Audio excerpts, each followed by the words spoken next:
বাঙালির ১২ মাসে ১৩ পার্বণ। আবার যারা রাঁধেন তারা চুলও বাঁধেন। এরকম কত প্রবাদ আছে আমাদের, কিন্তু আমরা কখনো ভাবিনি যে এই প্রবাদগুলোর পেছনে আসলে কি রয়েছে, কোথা থেকে এলো। আবার এগুলো ভাবতে বসলে অনেক কিছু জড়িয়ে যায়। কিছু কিছু সময় জড়িয়ে যায় আধ্যাত্মিকতা, কিছু কিছু সময় জড়িয়ে যায় আমাদের পুরাণ, আমাদের বেদ, অথবা কিছু বিজ্ঞান, যে বিজ্ঞানের দ্বারা চালিত হয় আমাদের প্রবাদ, আমাদের ভাবনা, আমাদের মনন, এবং তার সাথে সাথে চলতে থাকে আমাদের দৈনন্দিন জীবনের ওঠাপড়া। Ladies and gentleman, welcome to T Talkers podcast. আজকের পডকাস্টটা ভীষণ স্পেশাল এবং ভীষণ ইন্টারেস্টিং। আর এই ইন্টারেস্টিং কেন, তার কারণ হচ্ছে, আচ্ছা কি কারণটা না হয় পরে বলছি, তার আগে বলি আজকে আমাদের সাথে এমন একজন রয়েছেন যার জন্য এই পডকাস্টটা ইন্টারেস্টিং হবে।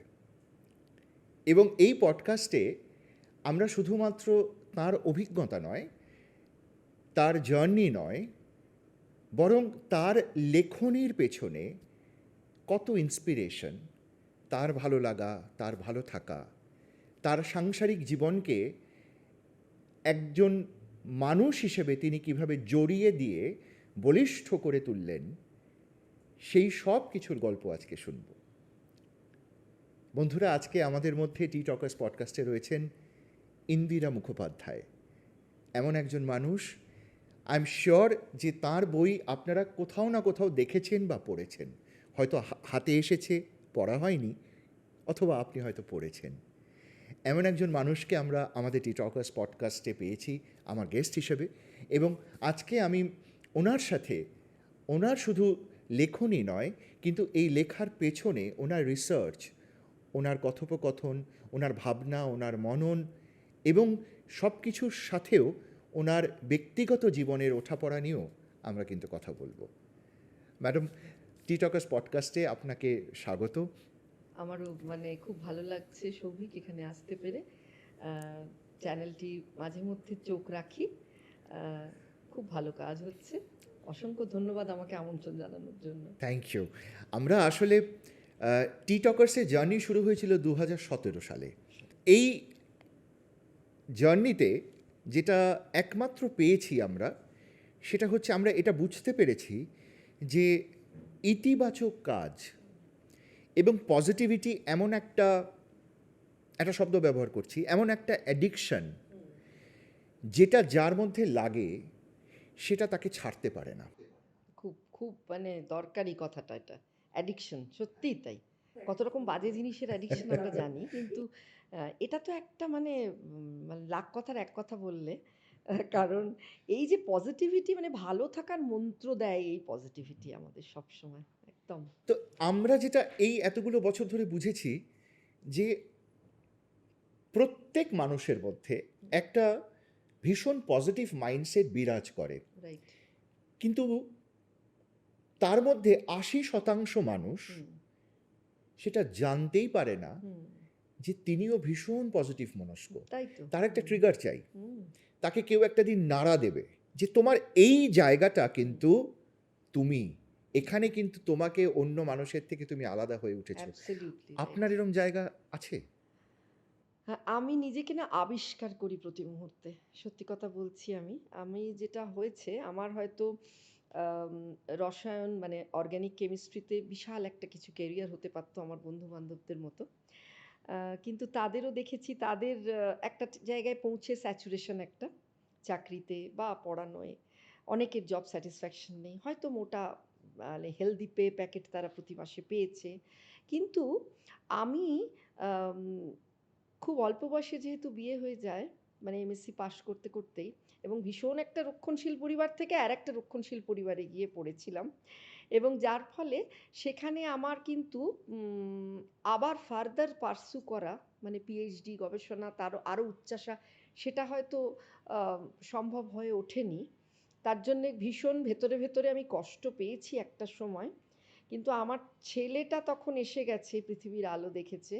আমি তখন আমার ছেলেকে মানুষ করবার তাগিদে রাদার আমি তখন কেরিয়ারটা কিছুটা ভুলেছি।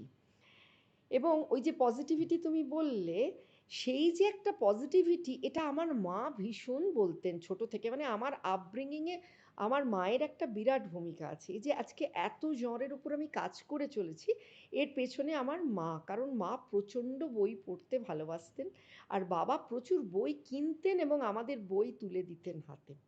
এবং যার ফলে অনেক বিষয়ে নতুন নতুন করে ইন্টারেস্ট ছিল আমার, কিন্তু সেগুলো আমার বাস্তবায়িত হয়নি আমার অন্য পড়াশুনোর চাপে। বাংলা সাহিত্য আমার প্রিয় বিষয় ছিল, আমার উচ্চ মাধ্যমিকে রেকর্ড নম্বরও ছিল। এবার যেটা হলো, আমি তখন ভাবতে থাকলাম, পজিটিভিটি খুঁজতে থাকলাম ছেলেকে বড় করার ফাঁকে ফাঁকে, যে আমি কি পারি। আমি মানেই শুধু থোড় বড়ি খাড়া, খাড়া বড়ি থোড় নয়। আমি সংসারের জঞ্জালে এই ফুটন্ত চাল ডালের মধ্যে আমি নিজেকে জড়াবো না। হ্যাঁ, ওটা থাকবে নিশ্চয়ই, অপরিহার্য। তখন আমি কি পারি? আমি পারি হচ্ছে আমি খুব ভালো টিচার, কেমিস্ট্রি পড়াতে পারি। তখন আমি বাড়িতে আ টানা ১৫ বছর আমি কলকাতার ভালো, ভালো স্কুলে স্টুডেন্ট ইভেন জয়েন্ট এন্ট্রান্সেরও কোচিং আমি দিতাম, এবং ক্লাস 9 থেকে বিএসসি অনার্স পাস কোর্স অবধি কেমিস্ট্রি আমি পড়িয়ে গেলাম। আর ফাঁকে, ফাঁকে আমার হাসব্যান্ড আবার আমাকে একটা কম্পিউটারের কোর্স করালেন তখন। যেহেতু সে নিজে কম্পিউটার ইঞ্জিনিয়ার, আর ছেলেরও সুবিধা হবে সেইটাতে। আ বাড়িতে তখন কারোরই হয়তো কলকাতায়, দক্ষিণ কলকাতায় কম্পিউটার নেই। আমাদের বাড়িতে ইন্টারনেট, এবং সেই 94 এর কথা বলছি। ইন্টারনেট এবং কম্পিউটার, একটা ডেস্কটপ। এ ভয়ঙ্কর কানেকশন বিএসএনএল এর হতো তখন। যাই হোক। তা এই যে কম্পিউটারের ডিগ্রিটা নিলাম, তাতে যেটা সুবিধে হলো, ছোট, ছোট চিটচ্যাট কবিতা কিছু ফিচার কিছু এরম লিখে রাখতাম ছড়িয়ে ছিটিয়ে বাড়িতে। আমার হাসব্যান্ড বললেন যে, "ওগুলো হারিয়ে যাবে। এবার ওইগুলো ওরমভাবে রেখো না। ওগুলো তুমি ল্যাপটপে বসো। নতুন একটা প্রযুক্তি এসেছে, ইউনিকোড। তোমাকে আমি দেখিয়ে দিচ্ছি, ইউনিকোডে বাংলা লেখো। হ্যাঁ, এরমভাবে বাংলা লিখতে হবে। তুমি তো বাংলায় লিখবে, তুমি বাংলায় এইভাবে লেখো।" তা ওয়ান্স আই গট দিস প্রযুক্তি, আবার সেই অ্যাডিকশন। মানে অ্যাডিকশন মানে আমি ছাত্রদের পড়াচ্ছি, ওদের সব নোট স্ট্রাকচার সব রেডি করছি, এবং তার সেগুলো তো ইংলিশে, সেগুলো তো গুগল ডক্সে থাকছে, সেগুলো আলাদাভাবে স্টোরড হচ্ছে, কিন্তু আমার ওদিক থেকে লেখালেখি আবার চলতে থাকলো। ও আমাকে দেখালো যে, তুমি তো শিখেছো, কোর্স নিয়েছো, কেমন করে ফাইল সেভ করতে হয়, কেমন করে ডাইরেক্টরি খুলতে হয়। এবার চলো, তোমাকে একটা জিনিস করে দিই, তোমার একটা ব্লগ খুলে দিই, যেখানে তুমি ইউনিকোড বাংলায় রাখতে পারবে সব জিনিসগুলো, কোনো ফাইল, কোনো ডিস্ট্রাকশনের ভয় নেই। আর গুগল তখন ফ্রি দিচ্ছে, জিমেল যাদের আছে বা নেই, সবাই একটা ব্লগ খুলতে পারে। সেই থেকে আমার যে ওয়েবসাইটের লিঙ্ক তোমায় দিয়েছি, আমার বইয়ের লিঙ্ক চেয়েছিলে, সেইখানে আম সেটা ছিল আমার ওয়ান্স আপন আ টাইম আমার ব্লগ। আচ্ছা। ২০০৭ থেকে দ্যাট ইজ রানিং। মানে কলকাতায় হয়তো কোনো গৃহবধূ সো কল্ড, তাদের কিন্তু কোনো ব্লগ ছিল না। And I used to write there regularly. আমার নিজের যা মনে হচ্ছে। আজকে রবীন্দ্র জয়ন্তী, আমি একটা ছোট্ট কবিতা লিখলাম, আমি একটা ফিচার টিভিতে একটা প্রোগ্রাম দেখলাম, সেটা নিয়ে লিখলাম। আমি একটা সিনেমা দেখে এলাম, সেটার একটা রিভিউ লিখলাম। আমার মা ছোটবেলা থেকে বলতেন, "এই বইটা পড়লে কি বুঝলে? আমাকে একটু ছোট্ট করে লিখে দাও তো সিনপসিস। এই সিনেমাটা দেখিয়ে আনলাম, বলো তো তুমি কি বুঝলে?" তার মানে এখন যে এই যে আমরা এত কনটেন্ট ক্রিয়েটর নিয়ে মাথা হ্যাঁ, ঘামাচ্ছি, হ্যাঁ, হ্যাঁ। এত কনটেন্ট ক্রিয়েটর চারিদিকে ভরে একদম, আছে, একদম। আসলে কনটেন্ট ক্রিয়েশন তো আপনি ২০০৭ থেকেই শুরু করেছেন। এক্সাক্টলি। আমি ২০০৭ থেকে শুরু করছি অ্যাক্টিভলি কম্পিউটারে লিখে, এবং সেখানে যেটা হলো, ব্লগার প্রচুর ফ্যা মানে ফ্যান ফলোয়ার্স সেখানেও হলো ব্লগারের, সেটাও তো একটা সোশ্যাল মিডিয়া প্ল্যাটফর্ম। দেন আরকি অ্যাজ আ স্টার্টিং পয়েন্ট আরকি। এবার সেখান থেকে তখন অর্কুট, সোশ্যাল মিডিয়া। এবার আমার একটু, একটু করে পরিচিতি হতে থাকলো, এবং তখন দেখলাম যে বহু পত্রিকা, মানে ম্যাগাজিন, যেগুলো ওয়েব ম্যাগাজিন, ওয়েব পোর্টাল, তাদের সম্পাদকরা আমায় বললেন, "আপনি শুধু নিজের ব্লগে লিখবেন? আপনি কি ভালো লিখছেন, আমাদের এখানে লিখুন না।" আমি লিখব। লিখতে আরম্ভ করলাম। তার ভেতরে আবার বেশ কিছু ভালো বন্ধু, তাদের কেউ অধ্যাপক, কেউ ডাক্তার, তারা আমাকে বললেন, "আপনি আপনার লেখাগুলোকে এইসব ছোটোখাটো ম্যাগাজিনে দিচ্ছেন, আপনি ভালো করে পাঠান না আনন্দবাজার পত্রিকায়।" মানে আমাদের লেখালেখি বলতে শুরুতেই মনে পড়ে। ভাবলাম, "ধুর, আমার লেখা কেউ ছাপবে না।" ১ম এই মনে হতো। তাহলে ঠিক আছে, আনন্দবাজার তো পরে। আমার ১ম ভুটান ঘুরে এসে ট্রাভেলগ লেখা। বিশাল কাভার স্টোরি, থান্ডার দেশে, থান্ডার দেশে, থান্ডার ড্রাগনের দেশে। আচ্ছা। থান্ডার ড্রাগনের দেশে সেইটা কভার স্টোরি করে ছাপলো দৈনিক স্টেটসম্যান বাংলায়। তা সেইটা যখন মানে ছাপলো, তখন আমি ভাবলাম যে আমার কিছু হতে পারে, তাহলে আমি পাঠাই তাহলে। এই করে ওদের ওখানে তো একাধিকবার লিখলাম। ওরাও তখন আমাকে দৈনিক স্টেটসম্যান আমাকে বলল, "আপনি গল্প লিখতে পারবেন?" আমি বললাম, "হ্যাঁ, চেষ্টা করে দেখতে পারি।" তখনও পারি না। এই করতে, করতে আমার ১ম ট্রাভেলগও বেরোলো। আনন্দবাজার পত্রিকায় একটা ওই ওয়ান স্টপ একটা পাতা বেরোতো, ইত্যাদি এখন হ্যাঁ, যেটা। হ্যাঁ, হ্যাঁ। ওয়ান স্টপ ট্রাভেলগে আমি নিজে থেকে পাঠালাম। মেল আইডি যেখানে আছে, হুম, সেখানে তুমি পৃথিবীর যেখানে আছো তুমি হুম, পাঠাতে পারো লেখা। তার সেই মানে ঘুরে এসে ১ম গঙ্গোত্রী ঘুরে এলাম ২০১১-এ। আমি ওদের পাঠালাম। তা দেখলাম ওরা মনোনীত হলো, ওরা ছাপলো। বলল, আপনি পাঠাবেন আবার।" আবার আমি গেলাম নর্মদা। আসলে আমরা ভীষণ ঘুরে বেড়াই। তখন আরও ঘুরতাম। নর্মদা নিয়ে এরকম করে আনন্দবাজারের যে কটা ভ্রমণের জায়গা ছিল, একটা বেরোতো ব্যাগ গুছিয়ে, হুম, মেন কাগজ পত্রিকায় বেরোতো। হুম, এইরমভাবে আমার প্রচুর ভ্রমণ কাহিনী বেরোলো। ইতিমধ্যে এরা গল্প চায়। আমি তখন একটা ১ম গল্প লিখে দেশ পত্রিকায় পাঠালাম।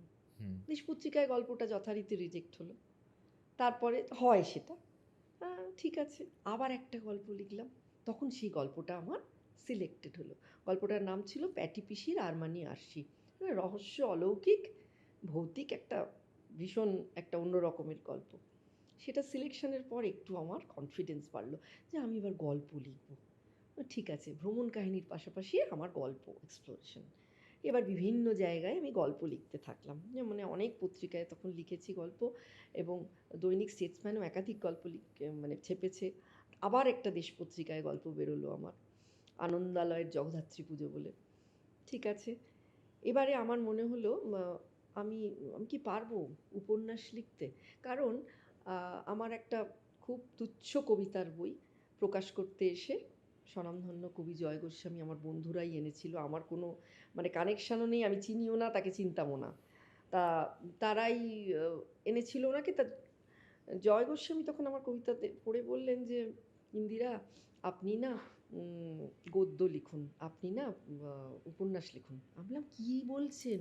উপন্যাস?" বললেন, "হ্যাঁ, উপন্যাসই লিখুন। আপনার দ্বারা হবে।" ঠিক আছে, লিখব।" রোজ ১,০০০ শব্দ লিখবেন, বুঝলেন? না পারলে ৫০০ শব্দ লিখবেন। একটা কিছু থিম ভাবুন, লিখুন। তো সেই থেকে ভাবনা চিন্তা শুরু হলো। ইনফ্যাক্ট তখন আমরা খড়গপুরে থাকি। এবার খড়গপুরে থেকে আমি ওখানে নয়াগ্রাম, পিংলা এসব জায়গার পটচিত্র শিল্পীদের সঙ্গে হুম, বাড়িতে রীতিমতো কোয়ার্টারে আমাদের মানে ওয়ার্কশপ করে তাদের মুখ থেকে গানগুলো সব লিখে, তখন তো এত ছবি তুলে হুম, ভিডিও তুলে ওসব হুম, না, অত কায়দার ফোনও নয়। আমি সেইগুলো মাথায় ঘুরতে লাগলো এবং বিভিন্ন জায়গায় এই পটচিত্র মানে Medinipur was so rich in this কি বলবো মানে লোকসংস্কৃতি রিচ হুম, জায়গা। হুম। আমি সেটাকে এক্সপ্লোর করে একটা আদিবাসী মেয়ের জীবন নিয়ে লিখলাম উপন্যাস কলাবতী কথা। আচ্ছা। তো সেই আদিবাসী মেয়েটির এতটাই আপলিফটমেন্ট হয়েছে যে সে পটচিত্র মানে এঁকে আহ, জাপানে গিয়ে তার ভাগ্যদেবী সুপ্রসন্না হলেন, এবং সে সেখানে গিয়ে সে বুঝতে পারলো যে সে কত বড় একটা এন্টারপ্রেনার। এবং তারপরে সে কেম ব্যাক, এবং ফিরে এসে সে নিজের দেশের মাটিতে মানে তার চলতে লাগলো, কিন্তু তার এই যাপনটা এবং তার যাওয়াটা পুরোটাই অনলাইন এবং ইন্টারনেট মানে তখন জাঁকিয়ে বসেছে আমাদের দেশে। তাই ইন্টারনেটের মাধ্যমেই কিন্তু তার পরিচিতিটা হয়েছিল, হুম, যে কেমনভাবে আমি পটচিত্র এবারে এখন আমি আঁকবো, আমি এখন আঁকি স্টাইলাস দিয়ে, আমি এখন আঁকি না হাতে করে, হুম, আমি এখন শেখাই স্টাইলাস দিয়ে কীভাবে আঁকতে হয় আমার মেয়েকে। এই করে সে এত নাম হলো তার, এবং গানের গলা ছিল। সো ক্রিয়েটিভ একটা মেয়ে হুম, কলাবতী। তা আমি এটা লিখে আবার সেই দুরু দুরু বুকে পাঠিয়ে দিলাম। আমাকে একজন আমাদের বরিষ্ঠ সাহিত্যিক, তিনি আমাকে বললেন যে, আমি বললাম, "কী করব দাদা?" বললেন যে, "৪০,০০০ শব্দ ক্রস করেছে তো?" বাবা! আমি তখন ৩০,০০০ এরকম। আমি বললাম, "৪০,০০০?" বললেন, "হ্যাঁ, ফেনাও, উপন্যাসে ফেনাতে হবে।" আমি ঠিক আছে। ৫০,০০০ এর কম আশেপাশে রাখবে কিন্তু। ৪৫ থেকে ৫০ নয়তো কিন্তু নেবে না ওরা। ঠিক আছে। তা আমি আবার সেই কুরিয়ার করলাম তাদের। তারপরে দেখি মানে one day phone came to me যে দ্যাট ইজ সিলেক্টেড। এবার কোথায় বেরোবে তারা জানাবে। তো যাই হোক, সেটা ছিল 2011, 2015। মানে জার্নিটা 2011-এ আমার গল্প বেরিয়েছিল প্রথম, তারপরে 2015-এ আমার মানে কোনো কিছুই না সঙ্গে সঙ্গে পাওয়া যায় না। হুম, এখন যেমন লেখকদের দেখি, এখন যারা নতুন লেখক, যারা সোশ্যাল মিডিয়া থেকে বেড়ে উঠেছে, হুম, যারা ফেসবুকটাকে প্ল্যাটফর্ম হিসেবে ইউজ হুম, করছে, হুম। তাদের ক্ষেত্রে যেটা দেখি, খুব তাড়া। তারা মানে তারা they need published books, but আমাদের সময় সেটা ছিল না। আমার তখন কোনো বই নেই, শুধু আমার 2015-তে যে বছর উপন্যাসটা বেরোবে সানন্দায়, সেই বছরই 2014-র বইমেলায় আমার মানে সবকটা ভ্রমণ কাহিনী নিয়ে সৃষ্টি সুখ পাবলিকেশন আমার একটা বই করেছে নিজের থেকে, এবং রয়্যালটিও দিয়েছে।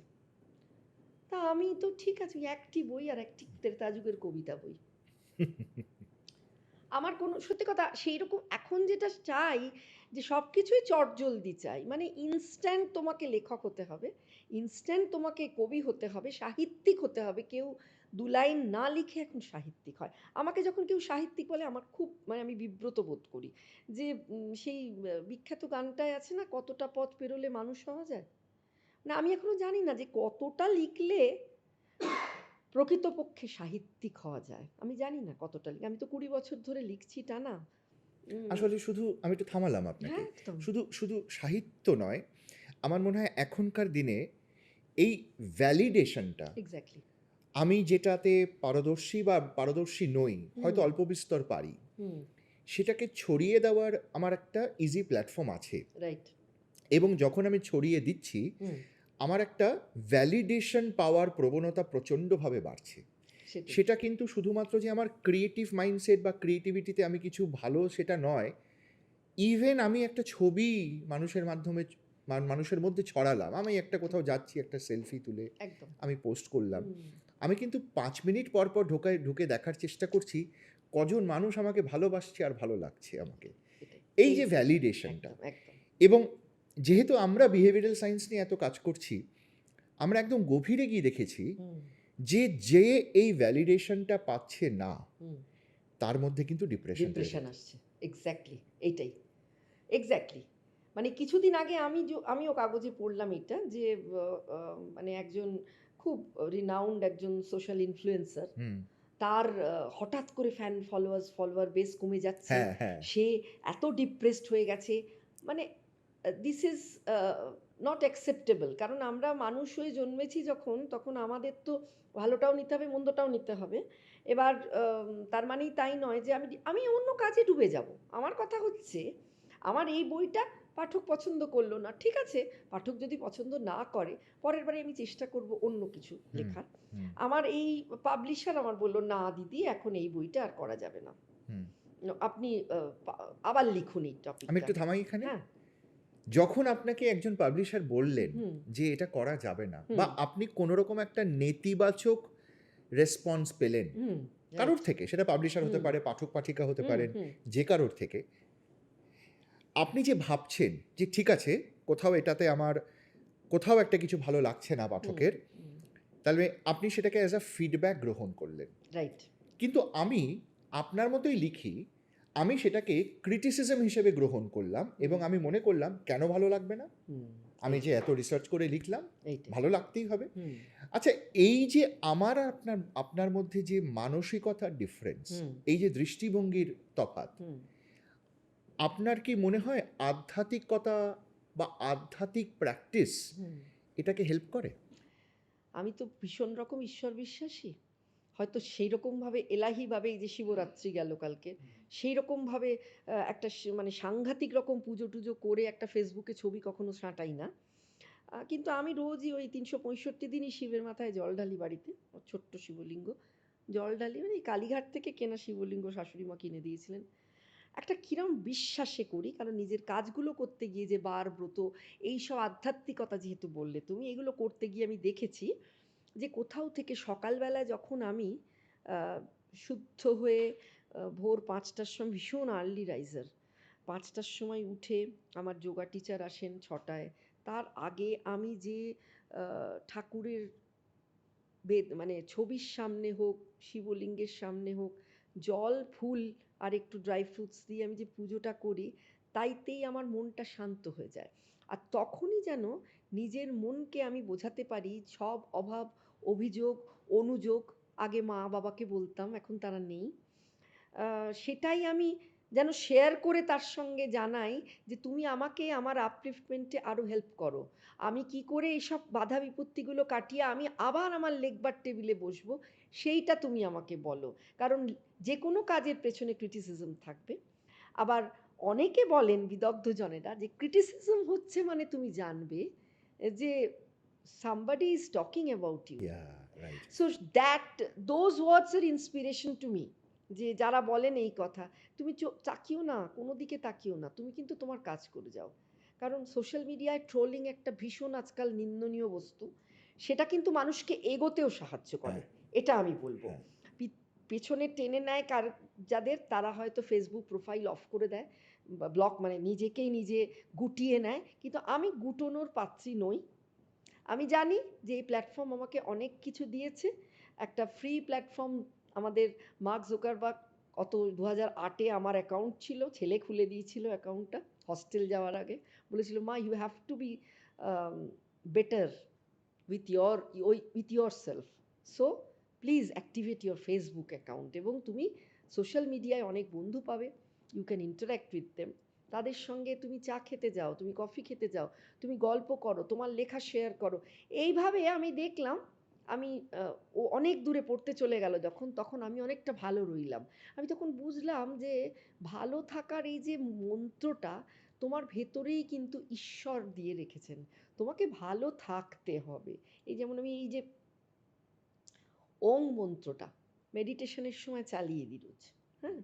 এবার that gives me some energy, some positive vibes, যেটাতে তোমার কি হবে, তোমার মনে হবে যে আজকের দিনটা শুরু হলো এরমভাবে, so let us plan for today's work, entire agenda. তুমি ব্রেকফাস্ট খেলে, তোমার আজকের কি কি রান্না হবে সেটাও যেমন মাথায় রাখতে হবে, তুমি হাজব্যান্ডকে কি টিফিন দেবে সেটাও যেমন মাথায় রাখতে হবে, তুমি আজকে কোন কোন কাগজে কোন কোন ম্যাগাজিনে তোমার কি কি লেখা পাঠানোর ছিল, সেই লেখাগুলোকে তুমি আরেকবার এডিট করবে তো, নিজেকেই বলি, আরেকবার এডিট করে তারপর পাঠাবে তো, ওই ম্যানুস্ক্রিপ্ট ওই পাবলিশারের সঙ্গে জমা দিতে হবে, তার ডেডলাইন আসছে, তাকেও তোমার ঠিক করতে হবে তো। তখনই যেন আমি সব নেগেটিভিটি ভুলে আমি যেন ঢুকে যাই আমার কাজেতে। আর যেহেতু অনেক রকমের, অনেক জ্বরের কাজ আমার, সেই জন্য আমার কিছুটা মনে হতো যে বাংলা সাহিত্যে অনেক আনএক্সপ্লোরড জায়গা আছে। বহুকাল আগে অনেক কাজ হয়তো হয়েছে। যেমন বাংলার প্রবাদ প্রবচন, এক্ষুনি তোমায় বলছিলাম। প্রবাদ প্রবচন নিয়ে লিস্ট আছে অনেক বইতে। লিস্ট, সে তো তুমি সে তো তুমি ওয়েব খুললেই পেয়ে যাবে।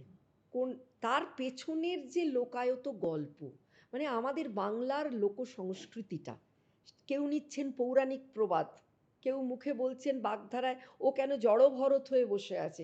হু is this Jadabharat, why is he জড়, জড় পদার্থ কেন, এটা তো জানতে হবে, শুধু তো বললে চলবে না।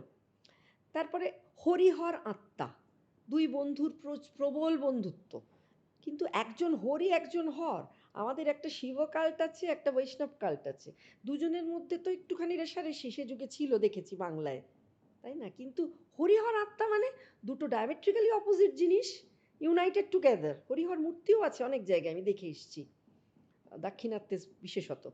তা সেই হরিহর আত্মা মানে দুটো আত্মার মনের এতটাই মিলন হলো যে তারা, একজন হরি মানে বিষ্ণু আর একজন হর মানে শিব, তাদের মধ্যে ইউনিয়ন। তাই জন্য আমরা বলি হরিহর আত্মা। এটা তো পৌরাণিক প্রবাদ থেকে এসছে হরিহর কথাটা। এইরকম প্রচুর মেয়েলি প্রবাদ আছে যেগুলো আমরা আজকাল মুখে আনি না। বলা হতো আগেকার দিনে, ঠাকুমা দিদিমাদের মুখে শুনেছি, এই বউ হলুদ জব্দ শিলে, বউ জব্দ কিলে, পাড়াপড়শি জব্দ হয় চোখে আঙুল দিলে, না, নো ওয়ে। আমি আমার বইতে ভালো করে সেগুলোকে নিন্দেমন্দ করে এই গালাগালি দিয়েই লিখেছি যে এসব প্রবাদ আজকে চলে না, এগুলো মুখে আনার কোনো প্রয়োজন নেই আমাদের। সংসার সুখের হয় রমণীর গুণে, না, এখন আর এগুলোর তো কোনো মানে ভ্যালিডিটি নেই সব প্রবাদের, কারণ দিন বদলেছে, যুগ ধর্ম এসেছে। সংসার সুখে হয় পুরুষ এবং নারী উভয়ের গুণে, প্রবাদগুলো শুড বি চেঞ্জড। এরকম বিভিন্ন অ্যাঙ্গেল থেকে বিভিন্ন প্রবাদ আছে। একটা জিনিস মাথায় হিট করছে, এগুলোর উৎপত্তি কোথায়? মানুষের মুখে প্রবাদ তো মানুষের মুখেই উৎপত্তি তাদের। তার মানে আপনি বলছেন যে একটা সময় মানুষ এই কথাগুলো বলতেন হুম। যে সংসার সুখের হয় রমণীর গুণে, এটা মুখে মুখে প্রচলিত হয়েছিল কোনো একটা প্রচলিত সময়। হয়েছিল এবং মানে স্টিল অনেকে বলে, অনেক হ্যাঁ, হ্যাঁ, জায়গায় বলা হয়। হ্যাঁ, হ্যাঁ? হ্যাঁ। যারা হয়তো খুব একটা এনলাইটেনড নন, হুম, এখনো সেরমভাবে আলো দেখেননি, হুম, তারা হয়তো বলতেই পারে এই কথাটা। কিন্তু এই যুগে সেটা যেখানে মেয়েরা বেরোচ্ছে সমান তালে হুম, পুরুষের সঙ্গে পাল্লা দিয়ে হুম, লড়ছে, হুম, সেখানে এইসব প্রবাদগুলো হচ্ছে অচল। হুম, তাই হুম, না? হুম। আচ্ছা, আরেকটা জিনিস মনে হলো, কথা শুনতে, শুনতে এবং আগেও যখন আপনার সাথে কথা বলছিলাম, যে এই যে আপনার এত ডায়নামিক অ্যাভিনিউতে লেখা, হুম, আপনি প্রবাদ প্রবচন নিয়েও লিখছেন, হুম, আপনি পুরাণ নিয়েও লিখছেন। হুম। আচ্ছা, পুরাণ কেন মাথায় এলো? আপনার কি কোথাও মনে হলো যে পুরাণ এখনকার দিনেও প্রযোজ্য? হ্যাঁ, মানে এখনকার দিনে টু বি ভেরি অনেস্ট, হ্যাঁ, একটু তো ভালো লাগে মানে আধ্যাত্মিকতা সূত্রে পুরাণের আমাদের যারা পুরাণবিদ মানে স্টলওয়ার্টস লেখক যারা, হুম, যেমন আমাদের পূর্বা সেনগুপ্ত, যেমন নৃসিংহপ্রসাদ ভাদুড়ী, এদের লেখা তো আমরা বহুদিন ধরে হুম, পড়ছি হুম, এবং এদের লেখাগুলোই কিন্তু ইন্সপিরেশন, হুম, সত্যি কথা বলতে হুম, কি। এবং এগুলো পড়তে পড়তে হঠাৎ নানা রকম বইপত্র প্রচুর কিনে ফেলেছি আমি। আমার অফ টাইম হচ্ছে, আমার লিজার টাইম হচ্ছে যখন লিখছি না বা লেখা মাথায় আসছে না, তখন আমার পুরাণ কোষ নিয়ে বসা। এবার নতুন নতুন টপিক বের করা, হ্যাঁ? এই যে হরিহর বললাম, আজকাল যৌনতা নিয়ে নানান কথা হুম, কাগজে কলমে আমরা পড়ি। এবার নারীর যৌনতা, নরের মানে পুরুষের যৌনতা, এইরকম তো আছেই। হুম, পুরাণ স্টাডি করলে আমরা এইরকম উদাহরণ ছত্রে ছত্রে দেখতে পাই যে যৌনতা কোনো ট্যাবু নয় যে আটকে রেখে দেওয়া, সে নিয়ে কথা বলবো না।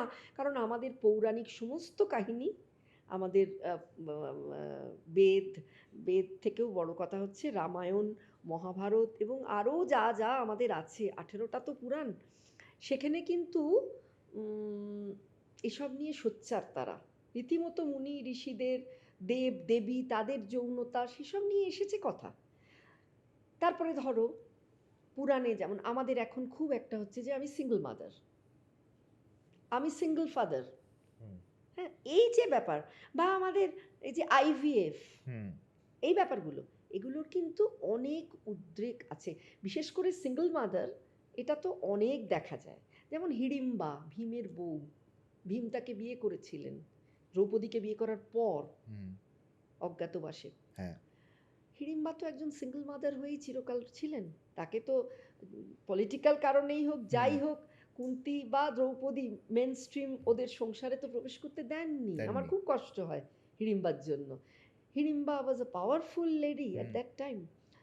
Hidimba was a single mother. এরকম অগণিত আছে। আমি সেই অগণিতগুলোকে 1, 2, 3, 4 করে খুঁজে খুঁজে এইসব বই থেকে বার করেছি।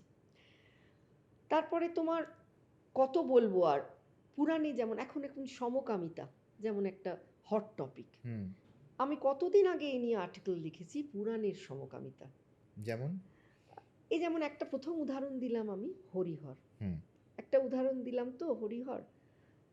এরকম আরও আছে মানে ইরাবান যে পুত্র ছিল অর্জুনের, অর্জুনের। অর্জুন এবং নাগ রাজকন্যা হুম, উলুপির হুম, যে ছেলে ছিল ইরাবান। হুম, সাউথ ইন্ডিয়ার মন্দিরে ইরাবানকে এমন শ্রদ্ধা করা হয় যে সেখানে যারা তৃতীয় লিঙ্গের মানুষ, তারা বছরে একটা দিন ওদের কুট্টুগোদাম উৎসব হয়, সেখানে গিয়ে তারা মাথা খোঁড়ে।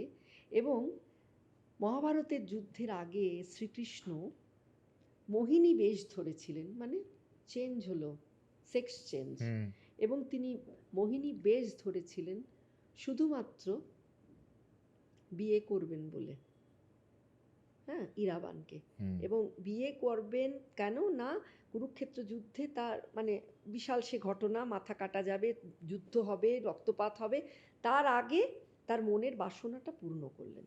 হুম, তাই জন্যে সেই সেক্স চেঞ্জের গল্প। হুম, এরকম অগণিত গল্প আছে পুরাণে, যেগুলোকে আমি চেষ্টা করি লিখে পাঠকদের সামনে তুলে আনার জন্য। কারণ অত বড় পুরাণ কারোর পক্ষে সাধারণ মানুষের জীবদ্দশায় পড়ে উদ্ধার করে সে তো পারবে না। কিন্তু হ্যাঁ, এই ধরনের ঘটনা পুরাণে যেমন সাংবাদিক, পুরাণের সাংবাদিক কে?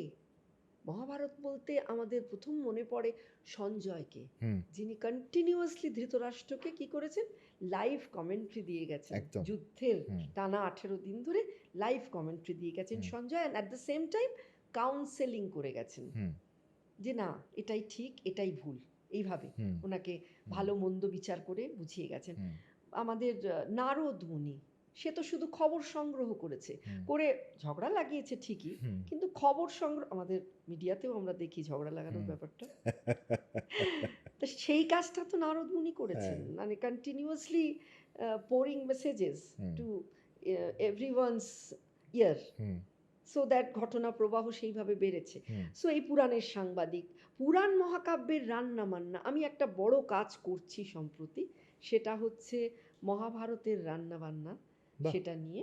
এবং তাতে আমি এখনো জোর গলায় বলবো এই কথাটা যে আমাদের বিরিয়ানির তো এখন যুগ, হুম, কিন্তু বিরিয়ানি, যত রোগ বাড়ছে তত রাস্তার হুম, ফুটপাতি বিরিয়ানি খাওয়ার হুম, প্রবণতাও বাড়ছে লোকজনের।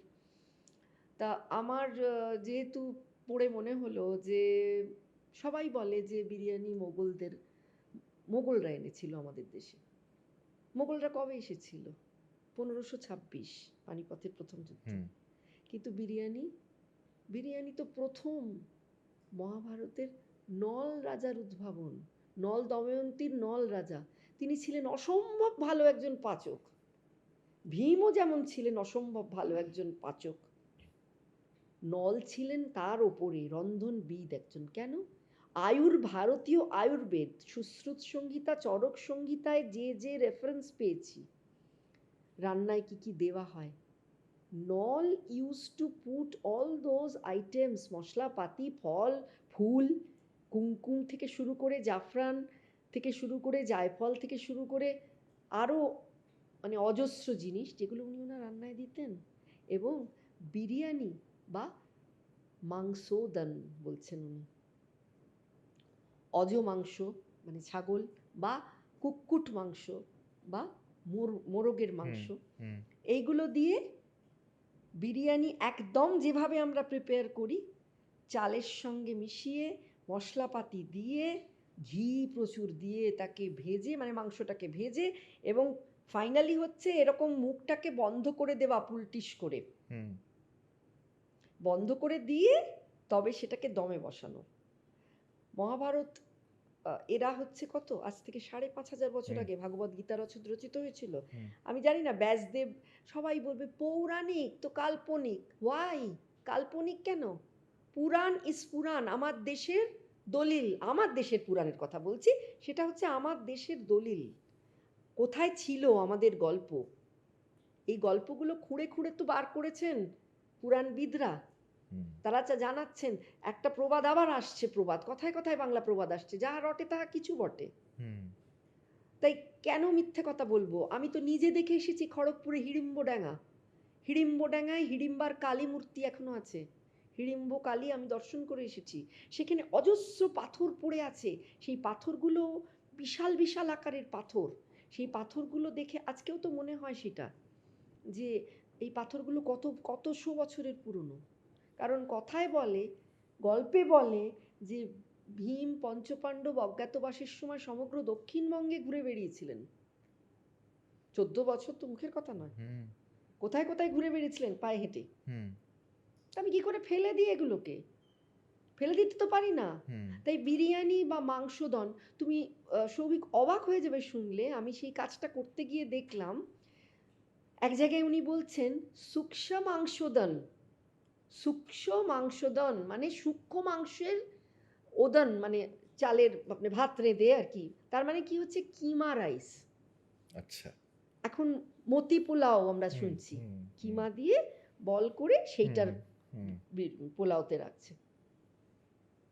তা পলান্ন তো আমার দেশের সম্পদ, হুম, পল মিশ্রিত অন্ন, পলান্ন তো বহিরাগত কেউ নয়, মেনে নেবো কি করে আমি? একদম।